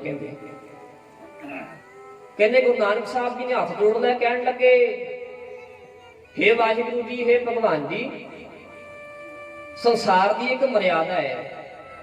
ਕਹਿੰਦੇ ਜੀ ਕੀ? ਕਹਿੰਦੇ ਸੰਸਾਰ ਦੇ ਵਿੱਚ, ਦੁਨੀਆ ਵਿੱਚ ਉਹ ਬੰਦਾ ਕਿਸੇ ਦੂਜੇ ਨੂੰ ਉਪਦੇਸ਼ ਨਹੀਂ ਦੇ ਸਕਦਾ ਜਦ ਤੱਕ ਉਹਨੇ ਆਪ ਗੁਰੂ ਨਹੀਂ ਧਾਰਨ ਕੀਤਾ, ਆਪ ਕਿਸੇ ਨੂੰ ਆਪਣਾ ਗੁਰੂ ਨਹੀਂ ਬਣਾਇਆ। ਪਹਿਲਾਂ ਆਪ ਕਿਸੇ ਦਾ, ਆਪਣੇ ਆਪ ਨੂੰ ਕਿਸੇ ਦਾ ਸੇਵਕ ਬਣਾਉਣਾ ਪਏਗਾ, ਸਿੱਖ ਬਣਾਉਣਾ ਪਏਗਾ, ਫਿਰ ਕਿਸੇ ਨੂੰ ਉਪਦੇਸ਼ ਦੇਗਾ। ਸੰਸਾਰ ਦੀ ਮਰਿਆਦਾ ਜੀ। ਕਹਿੰਦੇ ਅਕਾਲ ਪੁਰਖ ਜੀ ਕਹਿਣ ਲੱਗੇ ਫਿਰ ਤੁਸੀਂ ਕਿਸੇ ਨੂੰ ਗੁਰੂ ਧਾਰਨ ਕਰ ਲੈਣਾ ਸੀ ਸੰਸਾਰ ਦੇ ਵਿੱਚੋਂ। ਗੁਰੂ ਨਾਨਕ ਸਾਹਿਬ ਨੂੰ ਕਹਿੰਦੇ ਨੇ, ਤੇ ਗੁਰੂ ਨਾਨਕ ਸਾਹਿਬ ਹੱਥ ਜੋੜ ਕੇ ਖੜ੍ਹ ਕੇ ਕਹਿਣ ਲੱਗੇ ਮਹਾਰਾਜ, ਸੰਸਾਰ ਵਿੱਚ ਗੁਰੂ ਧਾਰਨ ਕਰਦਾ ਕਿਸ ਨੂੰ ਮੈਨੂੰ ਕੋਈ ਲੱਭਾ ਹੀ ਨਹੀਂ ਜਿਹਨੂੰ ਮੈਂ ਗੁਰੂ ਬਣਾ ਸਕਾਂ, ਕੋਈ ਮਿਲਿਆ ਹੀ ਨਹੀਂ ਇਹੋ ਜਿਹਾ। ਕਹਿੰਦੇ ਫਿਰ ਹੁਣ ਕੀ ਚਾਹੁੰਦਾ ਤੂੰ? ਕਹਿੰਦੇ ਤੁਸੀਂ ਕਿਰਪਾ ਕਰੋ, ਤੁਸੀਂ ਮੈਨੂੰ ਗੁਰਮੰਤਰ ਦਿਓ, ਗੁਰਮੰਤਰ ਤੁਸੀਂ ਬਖਸ਼ਿਸ਼ ਕਰੋ।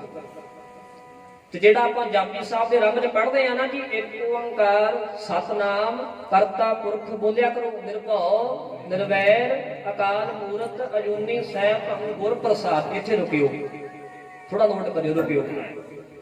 ਇੱਕ ਓੰਕਾਰ ਤੋਂ ਲੈ ਕੇ ਗੁਰ ਪ੍ਰਸਾਦ ਤੱਕ ਅਕਾਲ ਪੁਰਖ ਜੀ ਨੇ ਆਪਣੇ ਮੂੰਹੋਂ ਗੁਰਮੰਤਰ ਗੁਰੂ ਨਾਨਕ ਸਾਹਿਬ ਜੀ ਨੂੰ ਦਿੱਤਾ ਸੀ। ਅਕਾਲ ਪੁਰਖ ਜੀ ਗੁਰੂ ਨਾਨਕ ਸਾਹਿਬ ਦੇ ਗੁਰੂ ਬਣੇ। ਕਹਿਣ ਲੱਗੇ ਨਾਨਕ ਤੂੰ ਕਹਿੰਦਾ ਸੰਸਾਰ ਵਿੱਚ ਗੁਰੂ ਦਾ ਹੋਣਾ ਜ਼ਰੂਰੀ ਹੈ, ਕਿਸੇ ਨੂੰ ਉਪਦੇਸ਼ ਮੈਂ ਤਾਂ ਕਰ ਸਕਦਾ ਜੇ ਮੇਰਾ ਕੋਈ ਗੁਰੂ ਹੋਏਗਾ, ਮੇਰੇ ਕੋਲ ਕੋਈ ਗੁਰਮੰਤਰ ਹੋਏਗਾ ਕਿ ਮੈਂ ਕਿਸੇ ਨੂੰ ਦੇਵਾਂਗਾ। ਕਹਿੰਦੇ ਤੈਨੂੰ ਗੁਰਮੰਤਰ ਇਹ ਦਿੱਤਾ, ਇੱਕ ਓੰਕਾਰ ਤੋਂ ਲੈ ਕੇ ਗੁਰਪ੍ਰਸਾਦ ਤੱਕ। ਹੁਣ ਸੁਣਿਓ,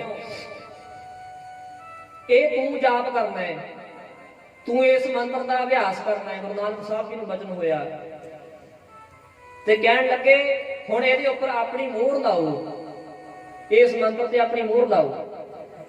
ਤੇ ਫੇਰ ਗੁਰੂ ਨਾਨਕ ਸਾਹਿਬ ਜੀ ਨੇ ਆਖਿਆ ਸੀ ਜਪ ਆਦ ਸੱਚ ਜੁਗਾਦ ਸੱਚ ਹੈ ਵੀ ਸੱਚ ਨਾਨਕ ਹੋਸੀ ਸੀ ਸੱਚ। ਇੱਕ ਓੰਕਾਰ ਤੋਂ ਲੈ ਕੇ ਗੁਰਪ੍ਰਸਾਦ ਤੱਕ ਜਿਹੜੀ ਬਾਣੀ ਹੈ, ਜਿਹੜਾ ਮੰਤਰ ਹੈ, ਇਹ ਅਕਾਲ ਪੁਰਖ ਨੇ ਆਪਣੇ ਮੂੰਹੋਂ ਉਚਾਰਨ ਕੀਤਾ ਹੈ। ਆਖੋ ਸਤਿਨਾਮ ਸ੍ਰੀ ਵਾਹਿਗੁਰੂ। ਆਪਣੇ ਮੁਖੋਂ ਗੁਰੂ ਨਾਨਕ ਸਾਹਿਬ ਜੀ ਨੂੰ ਦਿੱਤਾ ਸੀ। ਤੇ ਅੱਗੇ ਜਪ ਆਦ ਸੱਚ ਤੋਂ ਲੈ ਕੇ ਨਾਨਕ ਹੋਸੀ ਵੀ ਸੱਚ ਤੱਕ ਜਿਹੜਾ ਇਹ ਸ਼ਲੋਕ ਹੈ ਜਪਜੀ ਸਾਹਿਬ ਦੇ ਵਿੱਚ ਆਉਂਦਾ, ਇਹ ਗੁਰੂ ਨਾਨਕ ਸਾਹਿਬ ਜੀ ਨੇ ਉਚਾਰਿਆ ਸੀ। ਕਹਿੰਦੇ ਅਕਾਲ ਪੁਰਖ ਜੀ ਇੰਨੇ ਖੁਸ਼ ਹੋਏ, ਕਹਿਣ ਲੱਗੇ ਨਾਨਕ ਤੂੰ ਤੇ ਜਾਪ ਕਰੇਗਾ ਇੱਕ ਓੰਕਾਰ ਤੋਂ ਗੁਰਪ੍ਰਸਾਦ ਤੱਕ, ਪਰ ਜਿਹੜੇ ਤੇਰੇ ਸਿੱਖ ਹੋਣਗੇ, ਜਿਹੜਾ ਵੀ ਤੇਰਾ ਸਿੱਖ ਸੇਵਕ ਬਣੇਗਾ, ਚੇਲਾ ਬਣੇਗਾ, ਸੇਵਕ ਬਣੇਗਾ, ਉਹ ਇੱਕ ਓੰਕਾਰ ਤੋਂ ਲੈ ਕੇ ਜਿਹੜਾ ਨਾਨਕ ਹੋਸੀ ਵੀ ਸੱਚ ਤੱਕ ਜਾਪ ਕਰੇਗਾ, ਸਾਰੀਆਂ ਖੁਸ਼ੀਆਂ ਨੂੰ ਮਿਲਿਆ ਕਰਨਗੀਆਂ। ਸਤਿਨਾਮ ਸ੍ਰੀ ਵਾਹਿਗੁਰੂ। ਇੱਥੋਂ ਹੈ ਜੀ ਮੂਲ ਮੰਤਰ ਦਾ ਆਰੰਭ, ਇੱਥੋਂ ਮੂਲ ਮੰਤਰ ਸਾਨੂੰ ਮਿਲਿਆ, ਜਿਹਨੂੰ ਆਪਾਂ ਜਪਜੀ ਸਾਹਿਬ ਦੀ ਪਹਿਲੀ ਪੌੜੀ ਕਹਿ ਦਿੰਦੇ ਹਾਂ। ਹੁਣ ਇੱਥੇ ਸਾਡੇ ਤੇ ਇੱਥੇ ਵੀ ਵਿਵਾਦ ਹੈ ਸਿੱਖਾਂ ਦੇ ਵਿੱਚ। ਕੋਈ ਕਹਿੰਦਾ ਜੀ ਜਿਹੜਾ ਮੂਲ ਮੰਤਰ ਹੈ ਗੁਰਪ੍ਰਸਾਦ ਤੱਕ ਹੈ, ਕੋਈ ਕਹਿੰਦਾ ਨਾਨਕ ਹੋਸੀ ਵੀ ਸੱਚ ਤੱਕ ਹੈ, ਕੋਈ ਕੁਛ ਕਹਿੰਦਾ, ਕੋਈ ਕੁਛ ਕਹਿੰਦਾ। ਆਪਾਂ ਕਿਸੇ ਦੀ ਨਹੀਂ ਸੁਣਨੀ, ਆਪਾਂ ਇਤਿਹਾਸ ਵਿੱਚੋਂ ਦੇਖਾਂਗੇ ਵੀ ਸਹੀ ਕੀ ਹੈ।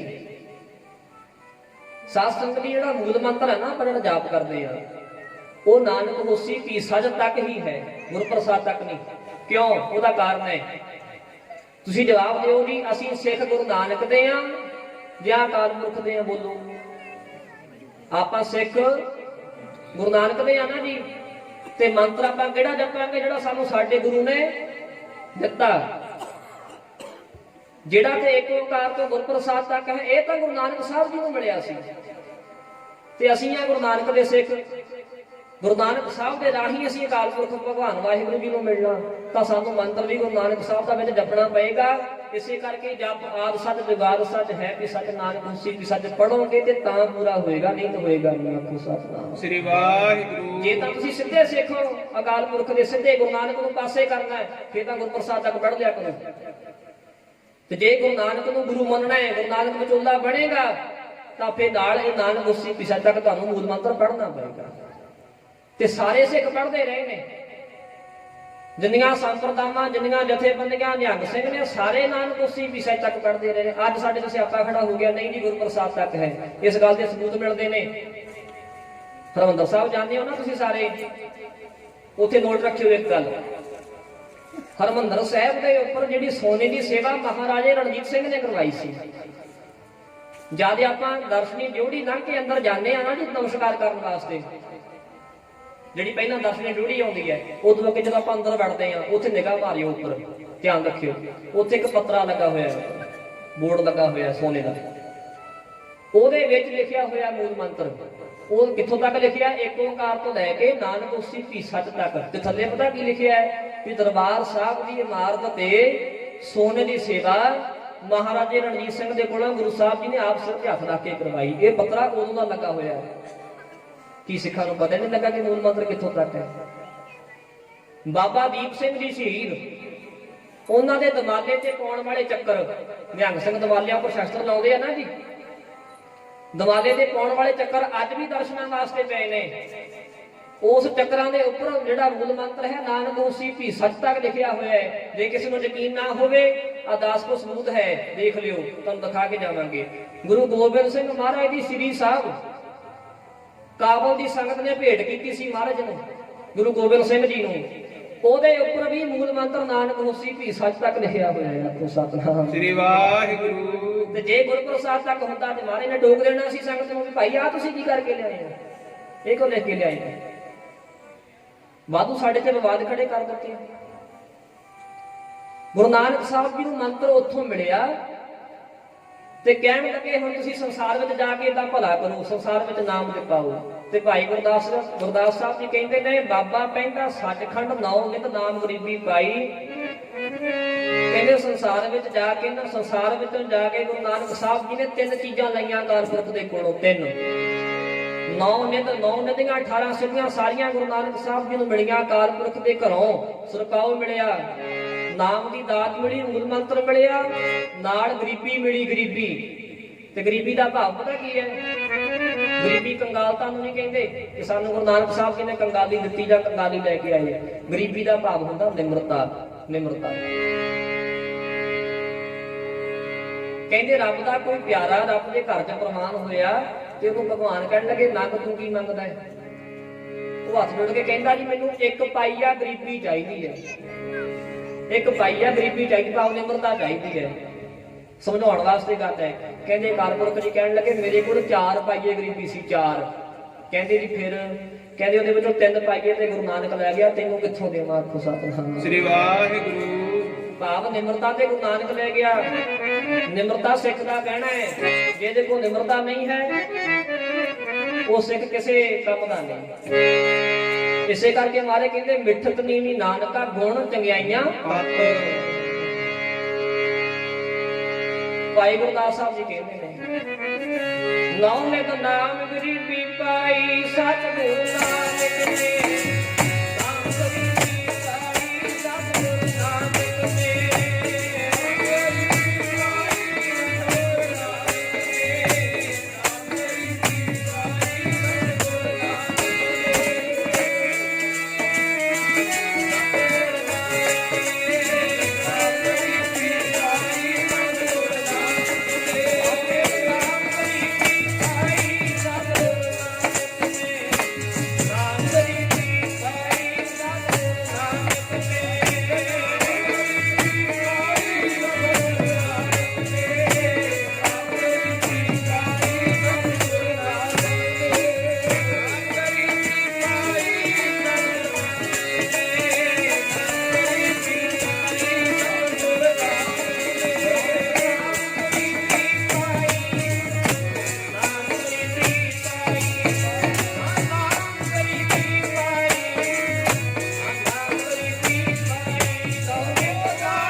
ਬੀਬੀ ਪਾਈ, ਏਦਾਂ ਅਕਾਲ ਪੁਰਖ ਨੂੰ ਗੁਰੂ ਨਾਨਕ ਸਾਹਿਬ ਜੀ ਨੇ ਆਪਣਾ ਗੁਰੂ ਬਣਾਇਆ।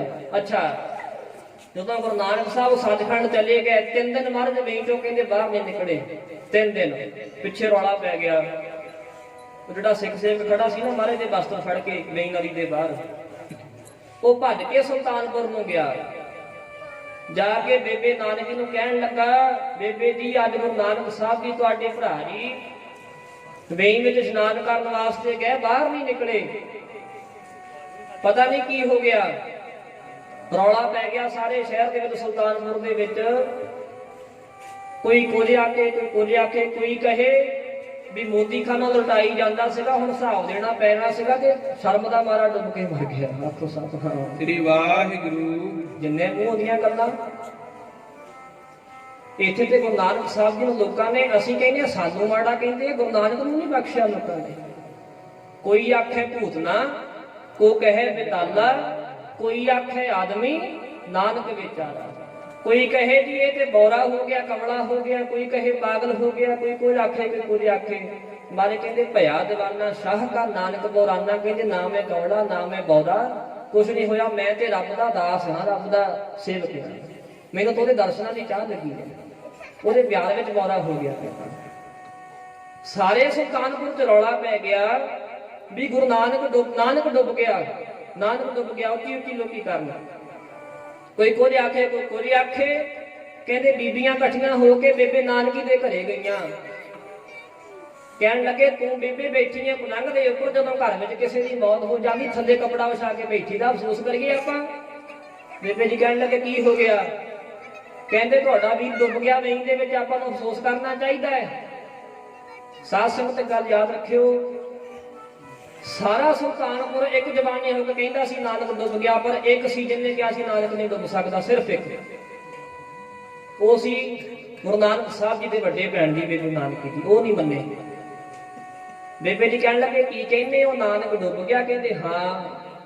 ਕਹਿੰਦੇ ਨਵਾਬ ਦੌਲਤ ਖਾਨ ਨੇ ਜਾਲ ਪਵਾ ਕੇ ਦੇਖੇ ਨੇ, ਮਲਾਹ ਛੱਡ ਕੇ ਦੇਖੇ ਨੇ ਵੇਈ ਦੇ ਵਿੱਚ, ਮਹਾਰਾਜ ਬਾਹਰ ਨਹੀਂ ਲੱਭੇ, ਨਹੀਂ ਵਿੱਚੋਂ ਸਰੀਰ ਵੀ ਨਹੀਂ ਲੱਭਾ ਉਹਨਾਂ ਦਾ। ਕਹਿਣ ਲੱਗੇ ਉਹ ਕਮਲਿਓ, ਬੇਬੇ ਨਾਨਕੀ ਜੀ ਕਹਿਣ ਲੱਗੇ ਜਿਹੜਾ ਗੁਰੂ ਨਾਨਕ ਸੰਸਾਰ ਦਾ ਬੇੜਾ ਤਾਰਨ ਵਾਸਤੇ ਆਇਆ, ਉਹ ਆਪ ਕਿੱਦਾਂ ਡੁੱਬ ਸਕਦਾ ਹੈ? ਆਖੋ ਸਤਿਨਾਮ ਸ੍ਰੀ ਵਾਹਿਗੁਰੂ। ਜਿਹੜਾ ਸੰਸਾਰ ਦੇ ਲੋਕਾਂ ਨੂੰ ਤਾਰਨ ਵਾਸਤੇ ਆਇਆ, ਉਹ ਆਪ ਕਿਵੇਂ ਡੁੱਬ ਸਕਦਾ ਹੈ? ਉਹ ਨਹੀਂ ਡੁੱਬਿਆ, ਉਹ ਆਏਗਾ ਵਾਪਸ। ਤੇ ਯਾਦ ਰੱਖਿਓ, ਬੇੜਾ ਹਮੇਸ਼ਾ ਸਿਦਕੀਆਂ ਦਾ ਪਾਰ ਹੁੰਦਾ ਹੈ, ਭਰੋਸੇ ਵਾਲਿਆਂ ਦਾ ਪਾਰ ਹੁੰਦਾ ਹੈ। ਜਿਹਨੂੰ ਭਰੋਸਾ ਨਹੀਂ ਨਾ, ਉਹਦਾ ਰੱਬ ਉੱਪਰ ਕੀਤਾ ਪਾਠ, ਪੂਜਾ ਪਾਠ, ਸੇਵਾ ਸੰਬੰਧ ਕਿਸੇ ਕੰਮ ਦਾ ਨਹੀਂ, ਯਕੀਨ ਤੋਂ ਬਿਨਾਂ। ਇੱਕ ਕਹਾਵਤ ਹੈ ਪੰਜਾਬੀ ਦੀ, ਕਹਿੰਦੇ ਹੁੰਦੇ ਜੇ ਰੱਬ ਹੈ ਤਾਂ ਫਿਕਰ ਕਿਉਂ, ਜੇ ਨਹੀਂ ਹੈ ਤਾਂ ਜ਼ਿਕਰ ਕਿਉਂ। ਕਹਿੰਦੇ ਜੇ ਤੂੰ ਕਹਿੰਦਾ ਕਿ ਰੱਬ ਹੈਗਾ, ਪ੍ਰਮਾਤਮਾ ਹੈਗਾ, ਮੈਨੂੰ ਯਕੀਨ ਹੈ, ਤੇ ਫਿਕਰ ਕਾਹਤੋਂ ਕਰਦਾ ਹੈ? ਫਿਰ ਤੇ ਉਹਨੂੰ ਫਿਕਰ ਹੈ। ਤੇ ਜੇ ਉਹ ਨਹੀਂ ਹੈਗਾ ਤੇ ਫਿਰ ਤੂੰ ਉਹਦੀ ਗੱਲਾਂ ਕਾਹਤੋਂ ਕਰਦਾ ਹੈ? ਫਿਰ ਨਾ ਕਾਹਤੋਂ ਲੈਣਾ ਉਹਦਾ? ਦੋ ਗੱਲਾਂ ਨੇ। ਕਈ ਵਾਰੀ ਆਪਾਂ ਨੂੰ ਇਹੋ ਜਿਹੇ ਬੰਦੇ ਮਿਲ ਜਾਂਦੇ ਨਾ, ਕਹਿੰਦੇ ਆ ਵੀ ਇੱਕ ਕਹਿੰਦਾ ਹੁੰਦਾ ਵੀ ਰੱਬ ਹੈ, ਦੂਜਾ ਕਹਿੰਦਾ ਨਹੀਂ ਹੈ। ਬਹੁਤ ਝਗੜਾ ਚੱਲਦਾ ਹੈ ਵੀ। ਇਹਦਾ ਇੱਕੋ ਇੱਕ ਜਵਾਬ ਹੈ, ਸੁਣ ਲਿਓ ਸਾਰੇ। ਜਿਹੜਾ ਪੁੱਛੇ ਨਾ ਵੀ ਰੱਬ ਹੈ ਕਿ ਨਹੀਂ ਹੈ, ਜੇ ਹੈ ਤਾਂ ਦਿਖਾਓ ਜੀ, ਇੱਕੋ ਇੱਕ ਜਵਾਬ ਹੈ, ਰੱਬ ਮੰਨਣ ਵਾਲਿਆਂ ਵਾਸਤੇ ਹੈ, ਨਹੀਂ ਮੰਨਣ ਵਾਲਿਆਂ ਵਾਸਤੇ। ਆਖੋ ਸਤਿਨਾਮ ਸ੍ਰੀ ਵਾਹਿਗੁਰੂ। ਕਿਉਂਕਿ ਉਹਦੇ ਯਕੀਨ ਵਿੱਚ ਹੈ ਨਹੀਂ, ਉਹ ਮੰਨਦਾ ਨਹੀਂ। ਹੈ ਜ਼ਰੂਰ ਪਰ ਉਹ ਮੰਨਦਾ ਨਹੀਂ। ਤੂੰ ਭਾਈ ਨਹੀਂ ਮੰਨਦਾ ਤਾਂ ਨਹੀਂ ਹੋਣਾ, ਅਸੀਂ ਮੰਨਦੇ, ਸਾਡੇ ਵਾਸਤੇ ਹੈ। ਗੱਲ ਯਕੀਨ ਦੀ ਹੈ, ਤੇ ਜਿਨ੍ਹਾਂ ਨੇ ਯਕੀਨ ਕੀਤਾ ਉਹਨਾਂ ਦੇ ਬੇੜੇ ਪਾਰ ਹੋਏ ਆ। ਬੇਬੇ ਨਾਨਕੀ ਜੀ ਕਹਿਣ ਲੱਗੇ ਤੁਸੀਂ ਕਹਿੰਦੇ ਡੁੱਬ ਗਿਆ? ਉਹ ਸਾਰੇ ਬੋਲਿਓ ਜੀ ਜਿਹੜਾ ਡੁੱਬਿਆ ਮੁਤਾਰਨ ਆਇਆ, ਉਹ ਆਪ ਕਿਵੇਂ ਡੁੱਬ ਸਕਦਾ?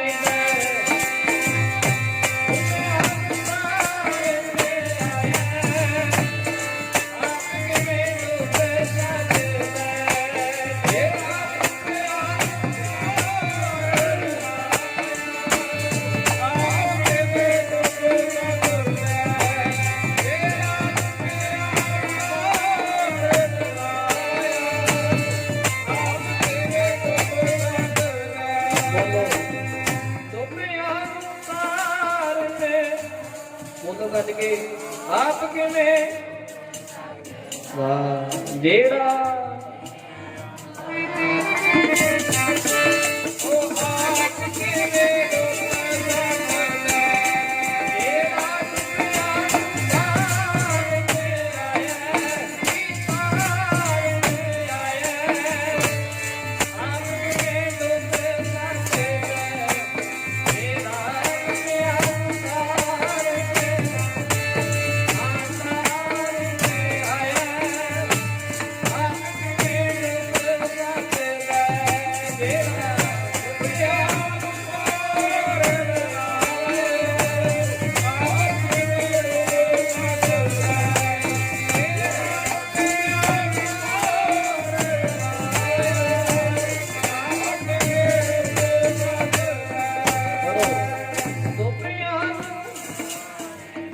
ਗੱਜ ਕੇ ਬੋਲਿਆ ਕਰੋ। ਆਪ ਕਿਵੇਂ ਭਾਈ ਵੀ ਬੋਲਿਆ ਕਰੋ ਬਈ।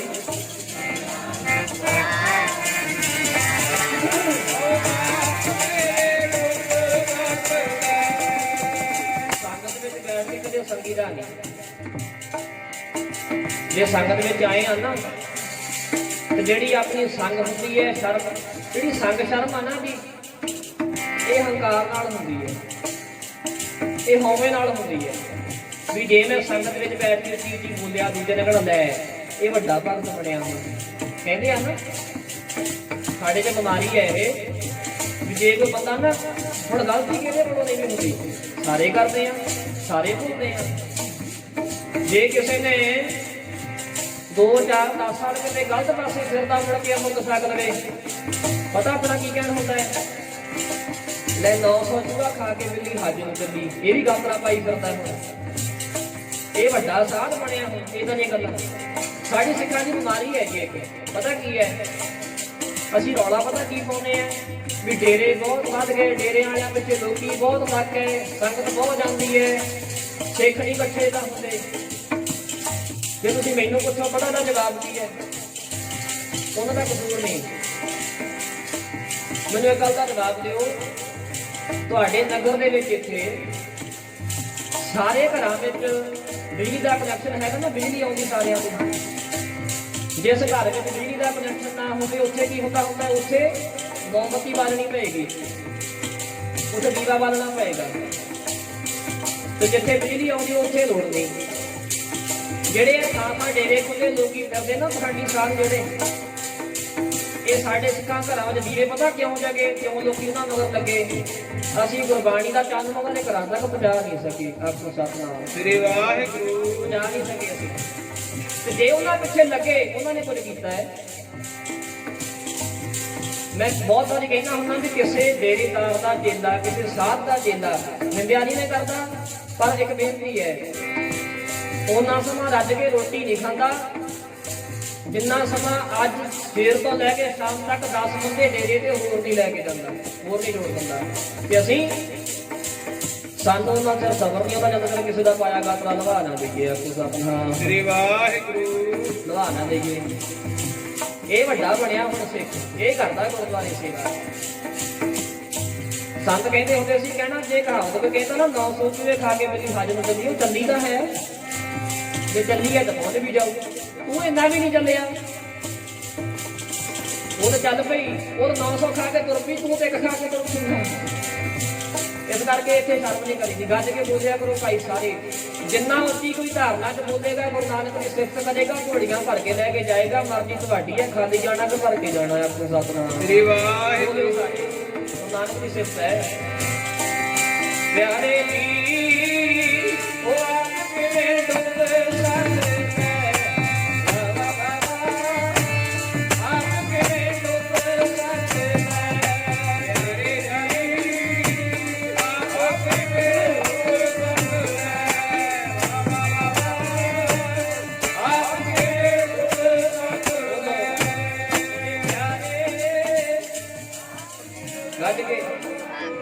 ਵਾਹ ਵਾਹ ਵਾਹ ਵਾਹ ਵਾਹ।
ਖੁਸ਼ ਰਹੋ। ਜਿਹੜਾ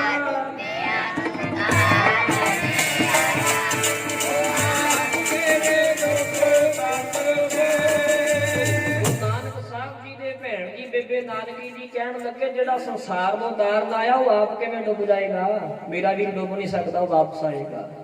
ਯਕੀਨ ਰੱਖਿਆ, ਭਰੋਸਾ ਰੱਖਿਆ। ਤੇ ਯਾਦ ਰੱਖਿਓ, ਭਰੋਸੇ ਵਾਲਿਆਂ ਦੇ ਵੇਲੇ ਪੰਨੇ ਹੁੰਦੇ ਨੇ ਜਿਨ੍ਹਾਂ ਨੂੰ ਯਕੀਨ ਹੈ।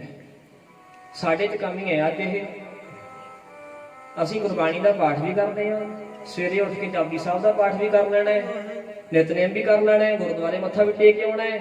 ਸਵੇਰ ਨੂੰ ਗੁਰਦੁਆਰੇ, ਦੁਪਹਿਰ ਨੂੰ ਪੀਰਾਂ ਦੇ, ਸ਼ਾਮ ਨੂੰ ਕਿਸੇ ਮੰਦਰ ਮਸਜਿਦ ਜਾ ਆਉਣਾ ਹੈ, ਤੇ ਮੁੜ ਕੇ ਅਖੀਰ ਦੇ ਠੇਕੇ ਵਿੱਚ ਵੀ ਗੇੜਾ ਕੱਢ ਆਉਣਾ ਹੈ। ਪਤਾ ਕਿਉਂ? ਵੀ ਕਹਿੰਦੇ ਸਾਰੇ ਬਾਬਿਆਂ ਦੇ ਗੇੜਾ ਕੱਢ ਲਿਆ, ਟੈਨਸ਼ਨ ਨਹੀਂ ਹੋਊਗੀ, ਹੁਣ ਠੇਕੇ ਤੇ ਚੱਲੋ, ਉੱਥੋਂ ਪੈਗ ਲਾ ਆਓ, ਚਲੋ ਮਾੜੀ ਮੋਟੀ ਟੈਨਸ਼ਨ ਤਾਂ ਖਤਮ ਹੋਊ। ਸੁਣੇ ਹੱਸਣ ਵਾਲੀ ਗੱਲ ਨਹੀਂ, ਬਾਹਰ ਦਾ ਬਚਨ ਹੈ। ਮਾਰੇ ਕਹਿੰਦੇ ਏਕ ਉੱਪਰ ਜਿਸ ਜਨ ਕੀ ਆਸਾ ਤਿਸ ਕੀ ਕੱਟਿਆ। ਬੋਲੋ ਭਾਈ, ਤਿਸ ਕੀ ਕੱਟਿਆ ਜਮ ਕੀ ਫਾਸਾ। ਜਿਹਨੂੰ ਯਕੀਨ ਇੱਕ ਥਾਂ ਤੇ ਨਹੀਂ, ਉਹ ਕਹਿੰਦੇ ਕਿਸੇ ਦੇ ਘਰੇ ਕੋਈ ਗਿਆ, ਕੌਣ, ਉਹਨੇ ਵੇਖਿਆ ਵੀ ਗੁਰੂ ਨਾਨਕ ਸਾਹਿਬ ਦੀ ਫੋਟੋ ਵੀ ਲਾਈ ਹੈ, ਗੁਰੂ ਗੋਬਿੰਦ ਸਿੰਘ ਦੀ ਵੀ ਲੱਗੀ ਹੈ, ਭਗਤ ਰਵਿਦਾਸ ਜੀ ਦੀ ਵੀ ਲੱਗੀ ਹੋਈ ਹੈ, ਬਾਬੇ ਕਬੀਰ ਦੀ ਵੀ ਲੱਗੀ ਹੋਈ ਹੈ, ਭਗਵਾਨ ਰਾਮਚੰਦਰ ਦੀ ਵੀ ਲੱਗੀ ਹੋਈ ਹੈ, ਛੱਡਿਆ ਹੀ ਕੋਈ ਨਹੀਂ, ਸਾਰਿਆਂ ਦੀ ਲਾਈ ਹੋਈ। ਉਹ ਕਹਿੰਦਾ ਵੀ ਤੁਸੀਂ ਇੰਨੀਆਂ ਫੋਟੋਆਂ ਇੰਡੀਆਂ ਨੂੰ ਮੰਨਦੇ ਹੋ, ਇੰਨਾ ਕਾਹਤੋਂ ਇੱਕ ਦੇ ਲੜ ਲੱਗ ਜਾਓ। ਉਹ ਕਹਿਣ ਲੱਗਾ ਯਾਰ ਪਤਾ ਤਾਂ ਲੱਗਦਾ ਨਹੀਂ, ਕਹਿੰਦੇ ਸੁਣਦੀਆਂ ਅਰਦਾਸ ਕਰਾਂਗੇ ਕੋਈ ਤੇ ਔਖੇ ਟਾਈਮ ਬੋੜੇਗਾ ਹੀ, ਆਪੋ ਸਤਿ ਸ੍ਰੀ ਵਾਹਿਗੁਰੂ। ਕੋਈ ਤੇ ਆਏਗਾ ਹੀ। ਪਰ ਯਾਦ ਰੱਖਿਓ, ਸਿਆਣੇ ਕਹਿੰਦੇ ਹੁੰਦੇ ਬਹੁਤੇ ਘਰਾਂ ਦਾ ਪ੍ਰਾਹੁਣਾ ਭੁੱਖਾ ਰਹਿੰਦਾ ਹੁੰਦਾ ਹੈ। ਉਹਨੇ ਕਹਿਣਾ ਉਹਨੇ ਖਵਾਤੀ, ਉਹਨੇ ਕਹਿਣਾ ਉਹਨੇ ਖਵਾਤੀ ਹੋਣੀ ਹੈ, ਰਹਿੰਦਾ ਭੁੱਖਾ ਹੀ ਹੁੰਦਾ ਹੈ। ਇੱਕ ਬੇੜੀ 'ਚ ਪੈਰ ਰੱਖੀਏ ਤੇ ਬੇੜੀ ਬੰਦੇ ਲਾਉਂਦੀ, ਦੋ ਬੇੜੀਆਂ 'ਚ ਪੈਰ ਰੱਖਿਆ ਕੱਖ ਨਹੀਂ ਬੰਦੇ ਤੋਂ। ਮਹਾਂਪੁਰਸ਼ ਕਹਿੰਦੇ ਹੁੰਦੇ ਸੀ ਮਾੜਾ ਕੋਈ ਨਹੀਂ, ਸਾਰੇ ਚੰਗੇ ਨੇ, ਪਰ ਜਿਹਦੀ ਗੁਰੂ ਨਾਨਕ ਦੇ ਘਰੋਂ ਪੂਰੀ ਨਹੀਂ ਨਾ ਪੈਂਦੀ, ਉਹਦੀ ਕਿਤਿਓਂ ਵੀ ਨਹੀਂ ਪੈਣੀ। ਆਪੋ ਸਤਿਨਾਮ ਸ੍ਰੀ ਵਾਹਿਗੁਰੂ। ਜੇ ਇੱਥੋਂ ਦਾਤ ਨਹੀਂ ਨਾ ਮਿਲੀ, ਇੱਥੋਂ ਨਹੀਂ ਤੇਰੀ ਗੱਲ ਪੂਰੀ ਹੋਈ, ਥਾਂ ਥਾਂ ਜਾ ਕੇ ਮੱਥੇ ਨਾਲ ਰਗੜਦਾ ਫਿਰੀ, ਠੋਕਰਾਂ ਨਾ ਖਾਂਦਾ ਫਿਰੀ। ਜਿਹੜਾ ਬੱਚਾ ਆਪਣੀ ਮਾਂ ਨੂੰ ਆਪਣੀ ਮਾਂ ਦਾ ਥੱਲਿਓਂ ਛੱਡ ਕੇ ਕਿਸੇ ਹੋਰ ਗਾਂ ਥੱਲੇ ਜਾ ਕੇ ਦੁੱਧ ਭਾਲੇਗਾ, ਕੀ ਮਿਲੇਗਾ ਉੱਥੋਂ? ਦੁੱਧ ਨਹੀਂ ਮਿਲੇਗਾ, ਲੱਤਾਂ ਹੀ ਵੱਜਣਗੀਆਂ। ਠੀਕ ਹੈ ਜੀ। ਜਿਹੜਾ ਆਪਣੇ ਖਸਮ ਦਾ ਦਰ ਛੱਡ ਕੇ ਹੋਰ ਥਾਂ ਤੇ ਜਾਏਗਾ, ਤਿੰਨ ਚੀਜ਼ਾਂ ਪ੍ਰਾਪਤ ਹੋਣਗੀਆਂ, ਧੂੜ, ਧੁੱਪ ਤੇ ਧੱਕੇ, ਹੋਰ ਕੁਝ ਨਹੀਂ ਮਿਲੇਗਾ। ਸਾਰੇ ਬੋਲਿਓ ਲੋ ਜੀ। ਦੋ ਬੇੜੀਆਂ ਵਿੱਚ ਅਸਵਾਰ ਜਿਹੜੇ, ਉਹਨਾਂ ਨੂੰ ਕਿਨਾਰਾ ਨਹੀਂ ਮਿਲਦਾ। ਬੇੜੀਆਂ ਵਿੱਚ ਅਸਵਾਰ ਜਿਹੜੇ, ਉਹਨਾਂ ਨੂੰ ਕਿਨਾਰਾ ਨਹੀਂ ਮਿਲਦਾ। ਬੇੜੀਆਂ ਵਿੱਚ ਅਸਵਾਰ ਜਿਹੜੇ, ਉਹਨਾਂ ਨੂੰ ਕਿਨਾਰਾ ਨਹੀਂ ਮਿਲਦਾ। ਉਹ ਬੇੜੀਆਂ ਵਿੱਚ ਅਸਵਾਰ ਜਿਹੜੇ, ਉਹਨਾਂ ਨੂੰ ਕਿਨਾਰਾ ਨਹੀਂ ਮਿਲਦਾ।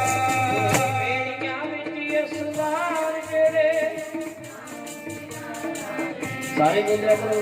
ਦੋ ਬੇੜੀਆਂ ਵਿੱਚ ਉਹ ਨਾਲ ਤੇਰਾ ਨਹੀਂ ਮਿਲਦਾ, ਉਹ ਨਾਲ ਤੇਰਾ ਨਹੀਂ ਮਿਲਦਾ, ਤੇਰਾ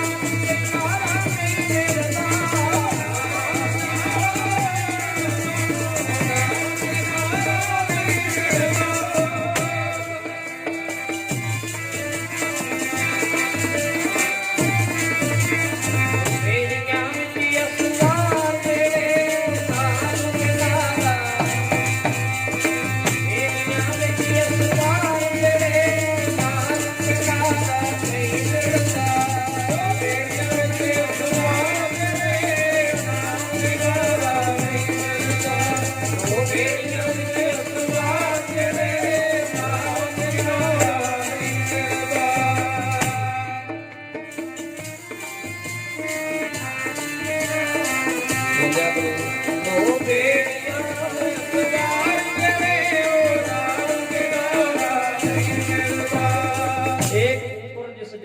ਆਸਾ ਤਿਸਕੀ ਕੱਟਿਆ ਜਾਂਦੀ ਫਾਸਾ। ਇੱਕ ਤੇ ਬਣਨਾ ਪਏਗਾ, ਇੱਕ ਤੇ।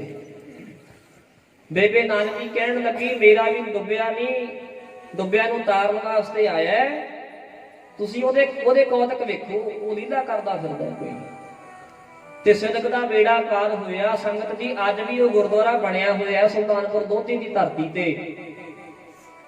ਜਿੱਥੇ ਗੁਰੂ ਨਾਨਕ ਸਾਹਿਬ ਜੀ ਤੀਜੇ ਦਿਨ ਵੇਈ ਨਦੀ ਵਿੱਚੋਂ ਬਾਹਰ ਨਿਕਲੇ ਸੀ। ਤੇ ਉਸ ਗੁਰਦੁਆਰੇ ਦਾ ਨਾਮ ਹੈ ਗੁਰਦੁਆਰਾ ਸੰਤ ਘਾਟ। ਕਦੇ ਜਾਓ ਨਾ ਤੁਸੀਂ ਉੱਥੇ ਤੇ ਦਰਸ਼ਨ ਕਰਕੇ ਆਇਓ ਲਾਗੇ ਲਾਗੇ ਸਾਰੇ, ਕੱਲੇ ਵੀਰ ਸਾਹਿਬ ਨਹੀਂ, ਸਾਰੇ ਜਿੱਥੋਂ ਗੁਰੂ ਨਾਨਕ ਸਾਹਿਬ ਜੀ ਪ੍ਰਗਟ ਹੋਏ ਸੀ। ਜਦੋਂ ਮਹਾਰਾਜ ਬਾਹਰ ਆਏ ਨਾ ਵੇਈ ਨਦੀ ਦੇ ਵਿੱਚੋਂ, ਰੌਲਾ ਪੈ ਗਿਆ ਨਾਨਕ ਆ ਗਿਆ, ਨਾਨਕ ਆ ਗਿਆ। ਤੇ ਮਹਾਰਾਜ ਨੇ ਬਾਹਰ ਨਿਕਲਦਿਆਂ ਸਭ ਤੋਂ ਪਹਿਲਾਂ ਵਚਨ ਪਤਾ ਕੀ ਕੀਤਾ ਸੀ? ਨਾ ਕੋ ਹਿੰਦੂ ਨਾ ਮੁਸਲਮਾਨ। ਹੁਣ ਇਹਦੇ ਦੋ ਭਾਵ ਨੇ, ਦੋ ਮਤਲਬ ਨੇ ਇਸ ਗੱਲ ਦੇ। ਇੱਕ ਤਾਂ ਇਹ ਹੈ ਵੀ ਨਾ ਸੰਸਾਰ ਵਿੱਚ ਕੋਈ ਹਿੰਦੂ ਹੈ ਨਾ ਕੋਈ ਮੁਸਲਮਾਨ ਹੈ, ਸਾਰੇ ਰੱਬ ਦੇ ਬੰਦੇ ਨੇ। ਅਵਲ ਅੱਲਾਹ ਨੂਰ ਪਾਇਆ ਕੁਦਰਤ ਕੇ ਸਭ ਬੰਦੇ, ਏਕ ਨੂਰ ਤੇ ਸਭ ਦਾ ਗੁਪਰਿਆ ਕੌਣ? ਭਲੇ ਕੇ ਬੰਦੇ। ਪਰ ਦੂਜਾ ਭਾਵ ਇਹਦਾ ਇਹ ਹੈ, ਜਦੋਂ ਗੁਰੂ ਨਾਨਕ ਸਾਹਿਬ ਵੇਈ ਨਦੀ ਵਿੱਚੋਂ ਬਾਹਰ ਆਏ ਨਾ ਜੀ, ਇਹਦਾ ਭਾਵ ਇਹ ਸੀ ਕਿ ਮਾਰੇ ਕਹਿੰਦੇ ਸੰਸਾਰ ਦੇ ਵਿੱਚ ਨਾ ਇਸ ਟਾਈਮ ਕੋਈ ਸੱਚਾ ਹਿੰਦੂ ਹੈ ਤੇ ਨਾ ਕੋਈ ਸੱਚਾ ਮੁਸਲਮਾਨ ਹੈ। ਆਖੋ ਸਤਿਨਾਮ ਸ੍ਰੀ ਵਾਹਿਗੁਰੂ। ਸਾਰੇ ਆਪਣੇ ਧਰਮ ਤੋਂ ਡਿੱਗੇ ਹੋਏ ਨੇ ਸਾਰੇ। ਤੇ ਸਮੇਂ ਦੀਆਂ ਸਰਕਾਰਾਂ ਨੂੰ ਗੱਲ ਚੰਗੀ ਨਾ ਲੱਗੀ। ਮੈਂ ਸੰਖੇਪ ਬੇਨਤੀ ਕਰਕੇ ਹੁਣ ਸਮਾਪਤੀ ਕਰਾਂਗਾ। ਜਿਹੜੀ ਬੇਨਤੀ ਤੁਹਾਨੂੰ ਕੀਤੀ ਸੀ ਨਾ ਜੀ, ਗੁਰੂ ਨਾਨਕ ਸਾਹਿਬ ਦਾ ਗੁਰੂ ਕੌਣ ਹੈ? ਸਮੇਂ ਦੀਆਂ ਸਰਕਾਰਾਂ ਨੂੰ ਗੱਲ ਚੰਗੀ ਨਾ ਲੱਗੀ, ਕਹਿਣ ਲੱਗੇ ਵੀ ਧਰਮ ਦੇ ਉਲਟ ਬੋਲਦਾ ਇਹ ਕਹਿੰਦਾ ਕੋਈ ਹਿੰਦੂ ਨਹੀਂ ਕੋਈ ਮੁਸਲਮਾਨ ਨਹੀਂ, ਸਾਰੇ ਰੱਬ ਦੇ ਬੰਦੇ ਆ। ਇਹ ਸਾਰਿਆਂ ਨੂੰ ਇੱਕੋ ਬਰਾਬਰ ਕਰੀ ਜਾਂਦਾ ਹੈ। ਤਾਂ ਨਵਾਬ ਦੌਲਤ ਖਾਨ ਦੇ ਕੋਲ ਸ਼ਿਕਾਇਤ ਹੋਈ, ਕਾਜੀ ਕਹਿਣ ਲੱਗਾ ਜੇ ਤੁਸੀਂ ਕਿਸੇ ਵਿੱਚ ਫਰਕ ਨਹੀਂ ਨਾ ਸਮਝਦੇ ਤਾਂ ਸਾਡੇ ਨਾਲ ਚੱਲ ਕੇ ਨਮਾਜ਼ ਪੜ੍ਹੋ ਮਸਜਿਦ ਦੇ ਵਿੱਚ। ਕਿਉਂ ਗੁਰੂ ਨਾਨਕ ਸਾਹਿਬ ਜੀ ਦਾ ਜਨਮ ਖੱਤਰੀਆਂ ਦੇ ਘਰ ਦਾ ਸੀ ਤੇ ਹਿੰਦੂ ਧਰਮ, ਕਿਉਂਕਿ ਉਦੋਂ ਸਿੱਖ ਧਰਮ ਤਾਂ ਹਜੇ ਹੋਂਦ ਵਿੱਚ ਨਹੀਂ ਸੀ ਆਇਆ। ਸਾਡੇ ਨਾਲ ਨਮਾਜ਼ ਪੜ੍ਹੋ। ਵਿਚਾਰ ਬਹੁਤ ਲੰਬੀ ਚੱਲ ਜਾਂਦੀ, ਗੱਲਾਂ ਵਿੱਚੋਂ ਕਈ ਗੱਲਾਂ ਨਿਕਲ ਆਉਂਦੀਆਂ ਨੇ। ਇੱਕ ਕਹਾਵਤ ਹੈ, ਕਹਿੰਦੇ ਗੁਰੂ ਨਾਨਕ ਕੀ ਬਾਤ ਮੇਂ ਬਾਤ ਬਾਤ ਮੇਂ ਬਾਤ, ਜਿਉਂ ਕੇਲੇ ਕੇ ਪਾਤ ਮੇਂ ਪਾਤ ਪਾਤ ਮੇਂ ਪਾਤ। ਜਿਵੇਂ ਕਹਿੰਦੇ ਕੇਲੇ ਦੇ ਰੁੱਖ ਵਿੱਚ ਨਾ ਲੱਕੜ ਨਹੀਂ ਹੁੰਦੀ, ਉਹਦੀ ਇੱਕ ਛਿੱਲ ਲਾਓ ਦੂਜੀ ਨਿਕਲਦੀ, ਦੂਜੀ ਲਾਓ ਤੀਜੀ ਨਿਕਲਦੀ, ਚੌਥੀ ਨਿਕਲਦੀ, ਮੁੱਕਦੀਆਂ ਹੀ ਨਹੀਂ। ਏਦਾਂ ਹੀ ਕਹਿੰਦੇ ਗੁਰੂ ਨਾਨਕ ਦੀ ਹਰ ਗੱਲ ਦੇ ਵਿੱਚ ਕੋਈ ਨਾ ਕੋਈ ਗੱਲ ਹੈ, ਕੋਈ ਰਮਜ ਹੈ। ਗੁਰੂ ਨਾਨਕ ਸਾਹਿਬ ਨੂੰ ਇਹ ਸਵਾਲ ਮੱਕੇ ਦੇ ਵਿੱਚ ਹਾਜੀਆਂ ਨੇ ਵੀ ਕੀਤਾ ਸੀ। ਕਹਿੰਦੇ ਪੁੱਛਣ ਫੋੜ ਕਿਤਾਬ ਨੂੰ ਹਿੰਦੂ ਵੱਡਾ ਕਿ ਮੁਸਲਮਾਨ ਹੋਈ? ਮਹਾਰਾਜ ਦੱਸੋ ਆਪਣੀ ਕਿਤਾਬ ਫੋੜ ਕੇ। ਗੁਰੂ ਨਾਨਕ ਸਾਹਿਬ ਜੀ ਨਾ ਜਿੱਥੇ ਵੀ ਉਦਾਸੀਆਂ ਤੇ ਗਏ ਨੇ, ਜਿਹੜੀ ਮਹਾਰਾਜ ਨੇ ਬਾਣੀ ਉਚਾਰਨ ਕੀਤੀ ਉਹ ਸਾਰੀ ਲਿਖ ਲੈਂਦੇ ਸੀ। ਉਹ ਸਾਰੀ ਬਾਣੀ ਲਿਖ ਕੇ ਮਹਾਰਾਜ ਆਪਣੇ ਕੋਲ ਰੱਖਦੇ ਸੀ। ਤੇ ਭਾਈ ਗੁਰਦਾਸ ਸਾਹਿਬ ਜੀ ਕਹਿੰਦੇ ਨੇ, ਉਹ ਪੁੱਛਦੇ ਨੇ ਹਾਜੀ ਮੱਕੇ ਵਿੱਚ ਜਿਹੜੇ ਹੱਜ ਕਰਨ ਗਏ ਸੀ, ਕਹਿੰਦੇ ਨੇ ਬਾਬਾ ਇਹ ਦੱਸ ਵੀ ਸੰਸਾਰ ਵਿੱਚ ਹਿੰਦੂ ਵੱਡੇ ਆ ਕਿ ਮੁਸਲਮਾਨ ਵੱਡੇ ਆ? ਤੇ ਬਾਬੇ ਨੇ ਪਤਾ ਕੀ ਜਵਾਬ ਦਿੱਤਾ ਸੀ? ਮਹਾਰਾਜ ਕਹਿਣ ਲੱਗੇ ਬਾਬਾ ਆਖੇ ਹਾਜੀਆਂ ਸ਼ੁਭ ਅਮਲਾ ਬਾਝੋਂ ਦੋਨੋਂ ਰੋਈ। ਕਹਿੰਦੇ ਚੰਗੇ ਕਰਮਾਂ ਤੋਂ ਬਿਨਾਂ ਦੋਵਾਂ ਦਾ ਬੇੜਾ ਕਰਕੇ ਹੋਇਆ। ਆਖੋ ਸਤਿਨਾਮ ਸ੍ਰੀ ਵਾਹਿਗੁਰੂ।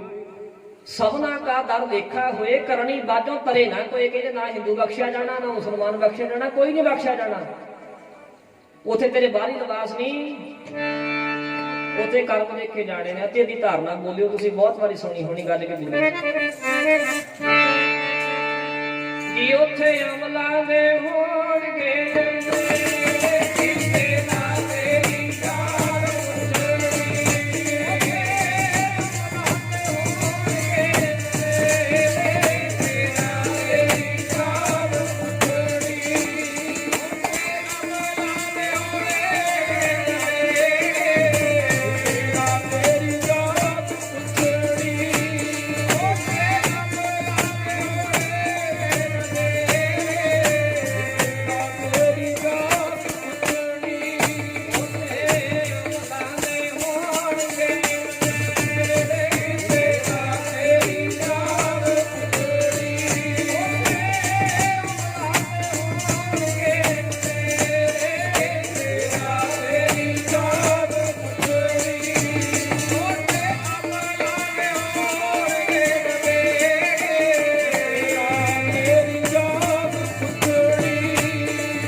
ਉੱਥੇ ਕਰਮ ਦੇਖੇ ਜਾਣੇ ਨੇ, ਉੱਥੇ ਧਰਮ ਨਹੀਂ ਬਾਹਰ ਦਾ ਦੇਖਿਆ ਜਾਣਾ।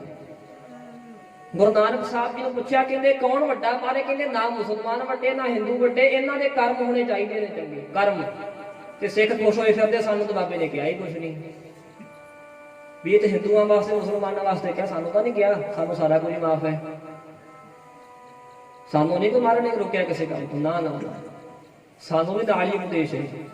ਪੜੋ ਮਹਾਰਾਜ ਦੇ ਵਿੱਚ ਮਹਾਰਾਜ ਕਹਿੰਦੇ ਖੱਤਰੀ ਬ੍ਰਾਹਮਣ ਸੂਦ ਵੈਸ਼ ਉਪਦੇਸ਼ ਚੌ ਵਰਨਾ ਸਾਰਿਆਂ ਵਾਸਤੇ ਸਾਂਝਾ ਹੈ। ਪਰਥਾਏ ਸਾਖੀ ਮਹਾਂਪੁਰਖ ਬੋਲਦੇ ਸਾਂਝੀ ਸਗਲ ਜਹਾਨੇ। ਰੱਬ ਦੇ ਬੰਦਿਆਂ ਦਾ ਉਪਦੇਸ਼ ਕਿਸੇ ਇੱਕ ਵਾਸਤੇ ਨਹੀਂ ਹੁੰਦਾ, ਸਾਰੇ ਸੰਸਾਰ ਵਾਸਤੇ ਹੁੰਦਾ ਹੈ। ਆਖੋ ਸਤਿਨਾਮ ਸ੍ਰੀ ਵਾਹਿਗੁਰੂ। ਪੰਜਾਬੀ 'ਚ ਆਪਾਂ ਕਹਾਵਤ ਨਹੀਂ ਕਹਿੰਦੇ ਹੁੰਦੇ ਵੀ ਸੁਣਾਉਣਾ ਧੀ ਨੂੰ, ਕਹਿਣਾ ਧੀ ਨੂੰ, ਸੁਣਾਉਣਾ ਨੂੰਹ ਨੂੰ, ਵੀ ਉਹਨੂੰ ਵੀ ਨਾਲ ਦੱਸਣਾ ਵੀ ਭਾਈ ਇਦਾਂ ਨਹੀਂ ਇਦਾਂ ਹੈ। ਸਾਰਿਆਂ ਵਾਸਤੇ ਸਾਂਝਾ ਹੈ। ਲੋ ਮੈਨੂੰ ਚੇਤਾ ਆ ਗਿਆ ਧਾਰਨਾ ਕਿ ਦਾਸ ਇੱਕ ਦਿਨ ਨਾ ਇਦਾਂ ਹੀ ਆ ਪੰਗਤੀਆਂ ਮੈਂ ਗਾਉਂਦਾ ਫਿਰਦਾ ਸੀ ਆਪਣੀ ਮਸਤੀ ਚੀਜ਼ ਤਾਂ ਪੜ੍ਹਦੇ ਸੀ ਆਪਾਂ ਬਈ ਪੁੱਛਣ ਫੋੜ ਕਿਤਾਬ ਨੂੰ ਹਿੰਦੂ ਵੱਡਾ ਕਿ ਮੁਸਲਮਾਨ ਹੋਈ। ਤੇ ਆਹ ਧਾਰਨਾ ਮੇਰੇ ਦਿਮਾਗ 'ਚ ਆਟੋਮੈਟਿਕ ਬਣ ਗਈ। ਕਹਿੰਦੇ ਬਾਬੇ ਨੂੰ ਪੁੱਛਿਆ ਉਹਨਾਂ ਨੇ ਸਾਨੂੰ ਖੋਲ ਕੇ ਕਿਤਾਬ ਬਾਬਾ ਦੱਸ ਦੇ, ਸਾਨੂੰ ਖੋਲ ਕੇ ਦੱਸ ਦੇ ਵਿੱਚ ਕੀ ਲਿਖਿਆ, ਵੱਡਾ ਕੌਣ ਹੈ ਛੋਟਾ ਕੌਣ ਹੈ, ਵੱਡਾ ਹਿੰਦੂ ਜਾਂ ਮੁਸਲਮਾਨ ਹੈ। ਖੋਲ ਕੇ ਕਿਤਾਬ ਬਾਬਾ ਦੱਸ ਦੇ, ਹਿੰਦੂ ਜਾਂ ਮੁਸਲਮਾਨ ਹੈ।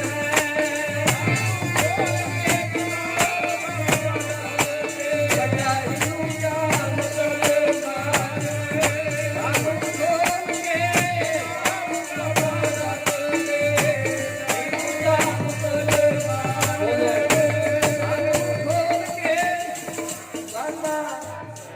ਵੱਡਾ ਹਿੰਦੂ ਜਾਂ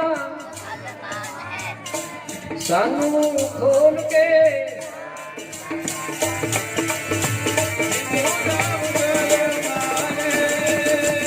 ਗੁਰੂ ਨਾਨਕ ਸਾਹਿਬ ਨੇ ਜਵਾਬ ਕੀ ਦਿੱਤਾ ਉਹ ਸੁਣਿਓ। ਛੋਟੇ ਅਮਲਾਂ ਦੇ ਬਾਜ ਗੁਣ ਰੋਂਦੇ ਜੀ, ਬਾਜ ਗੁਣ ਰੋਂਦੇ ਬਾਬਾ ਆਖੇ ਹਾਰੀਆਂ। ਛੋਟੇ ਅਮਲਾਂ ਦੇ ਬਾਜ ਗੁਣ ਰੋਂਦੇ ਬਾਬਾ ਆਖੇ ਹਾਰੀਆਂ।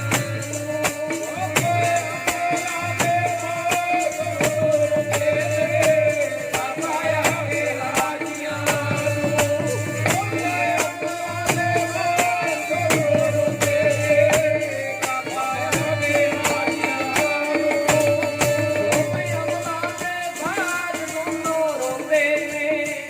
ਬਾਬਾ ਆਖੇ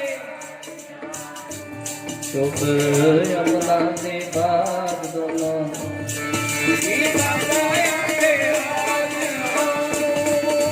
ਬਾਬਾ ਆਖੇ ਹਾਜੀਆਂ ਸ਼ੁਭ ਅਮਲਾਂ ਬਾਝੋਂ ਦੋਨੋਂ ਰੋਈ। ਕਿਸੇ ਦਾ ਭਲਾ ਨਹੀਂ ਹੋਣਾ ਗੱਲਾਂ ਗਾਤਰਾ ਪਾਇਆ, ਕਿਸੇ ਦਾ ਭਲਾ ਨਹੀਂ ਹੋਣਾ ਤੀਰਥਾਂ ਦੀ ਯਾਤਰਾ ਕੀਤਿਆਂ, ਜਦ ਤੱਕ ਤੁਹਾਡੇ ਕਰਮ ਸ਼ੁੱਧ ਨਹੀਂ ਹੁੰਦੇ। ਇਹ ਤਾਂ ਬਾਹਰ ਦੀ ਡਰੈਸ ਹੈ, ਇਹ ਵੀ ਜ਼ਰੂਰੀ ਹੈ, ਇਹ ਵੀ ਭੁਲੇਖਾ ਨਾ ਰੱਖਿਓ। ਸਾਡੇ ਮਨ ਵਿੱਚ ਹੁਣ ਇਹ ਵੀ ਭੁਲੇਖਾ ਆਉਣ ਲੱਗ ਪਿਆ ਵੀ ਬਾਹਰ ਦੀ ਡਰੈਸ ਕੀ ਕਰਨੀ ਹੈ, ਬਾਣਾ ਕੀ ਕਰਨਾ ਹੈ, ਸਿੱਖੀ ਤਾਂ ਅੰਦਰ ਹੈ ਜੀ। ਕਿਸੇ ਨੂੰ ਆਖੋ ਅੰਮ੍ਰਿਤ ਛਕ ਲਓ, ਕਹਿੰਦਾ ਜੀ ਮਨ ਸੱਚਾ ਹੋਣਾ ਚਾਹੀਦਾ ਹੈ। ਅੰਮ੍ਰਿਤ 'ਚ ਕੀ ਰੱਖਿਆ ਹੈ? ਅਫਸੋਸ ਨਾਲ ਕਹਿਣਾ ਪੈਂਦਾ ਵੀ ਗੁਰੂ ਗੋਬਿੰਦ ਸਿੰਘ ਦਾ ਮਨ ਸੱਚਾ ਨਹੀਂ ਹੋਣਾ। ਆਖੋ ਸਤਿਨਾਮ ਸ੍ਰੀ ਵਾਹਿਗੁਰੂ। ਕਿਉਂਕਿ ਉਹਨਾਂ ਤੋਂ ਛਕਿਆ ਸੀ। ਅੰਮ੍ਰਿਤ ਤਾਂ ਉਹ ਛਕਦਾ ਜਿਹਦਾ ਮਨ ਮੈਲਾ ਹੋਵੇ। ਸਾਡੀ ਇਹ ਸੋਚ ਹੈ ਅੰਮ੍ਰਿਤ ਤਾਂ ਉਹ ਛਕਦਾ ਜਿਹਦਾ ਮਨ ਮੈਲਾ ਹੋਵੇ। ਅਸੀਂ ਤਾਂ ਸੁੱਤੇ ਸਾਫ ਹੈ। ਉਪਦੇਸ਼ ਸਾਰਿਆਂ ਵਾਸਤੇ ਹੁੰਦਾ ਹੈ।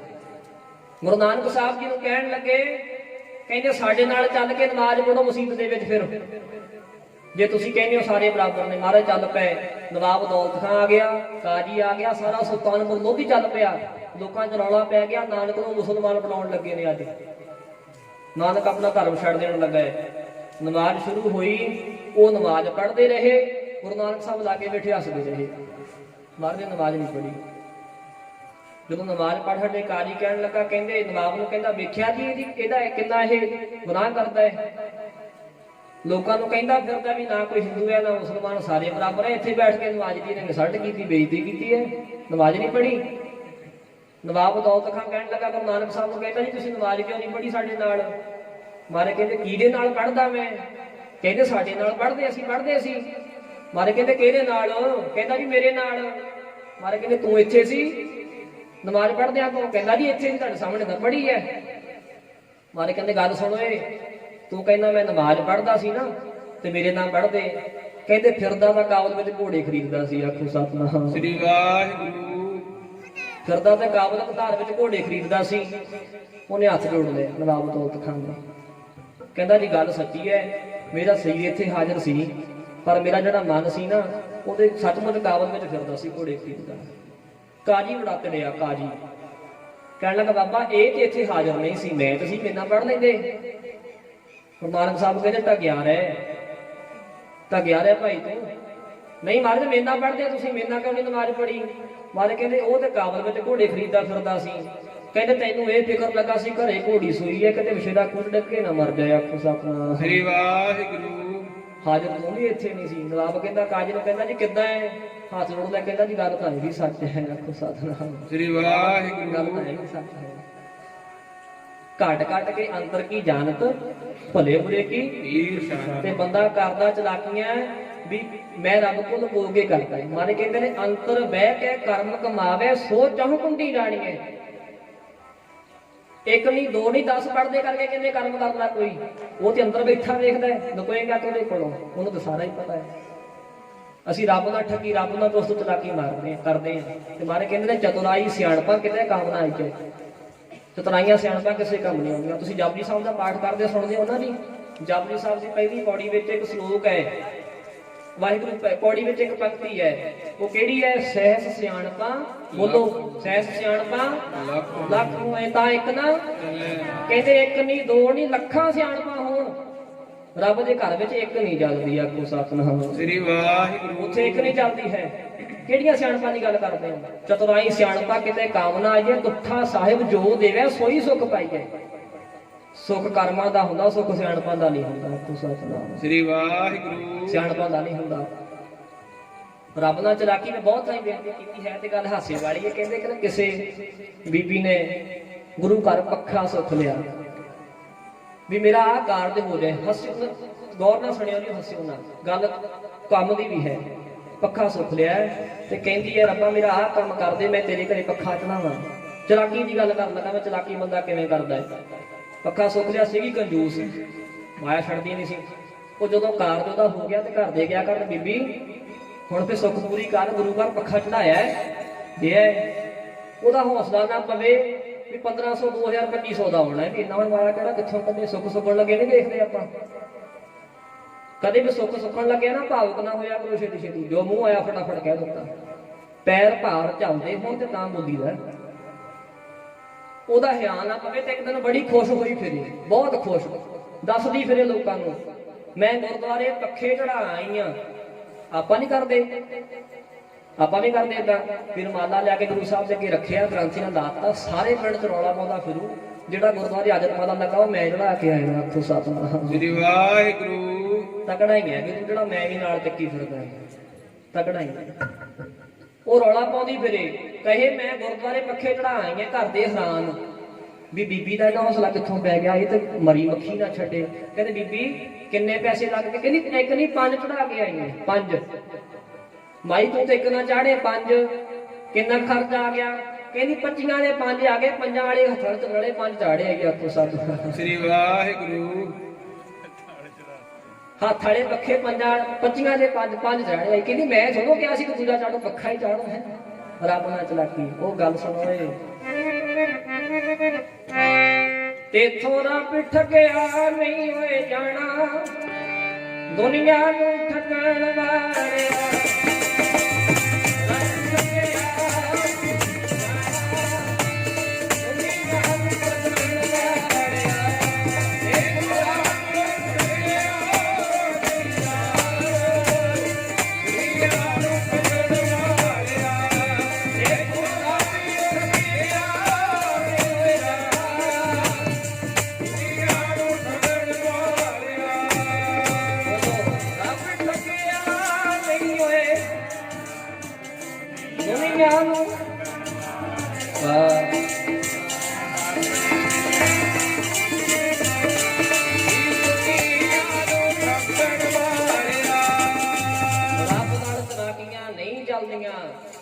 ਹੱਥ ਜੋੜਦਾ ਕਹਿਣ ਲੱਗੇ ਮਹਾਰਾਜ ਸਾਡੇ ਕੋਲ ਹੋ ਗਈ ਭੁੱਲ।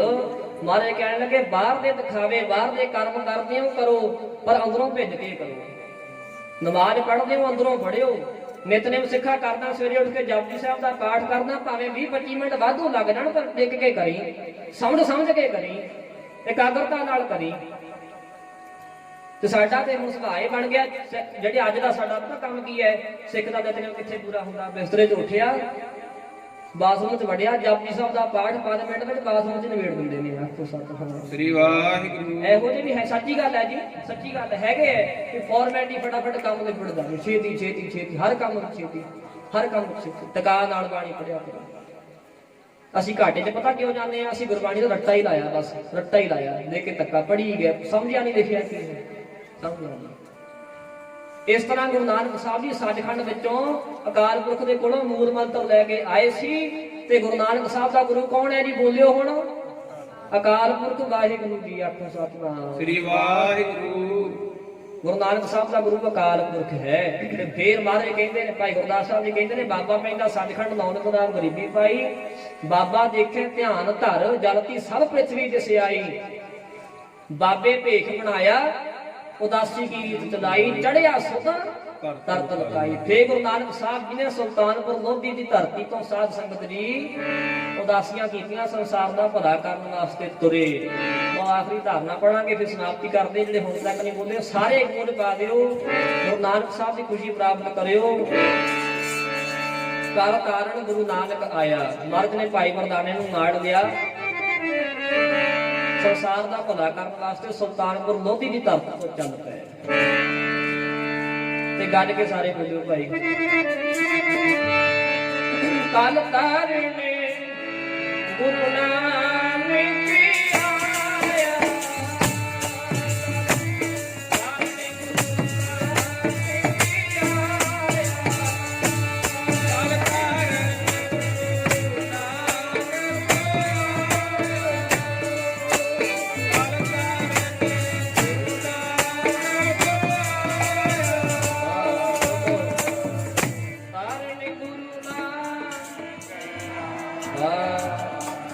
ਕਲ ਤਾਰਨੇ ਗੁਰੂ ਨਾਨਕ ਆਇਆ,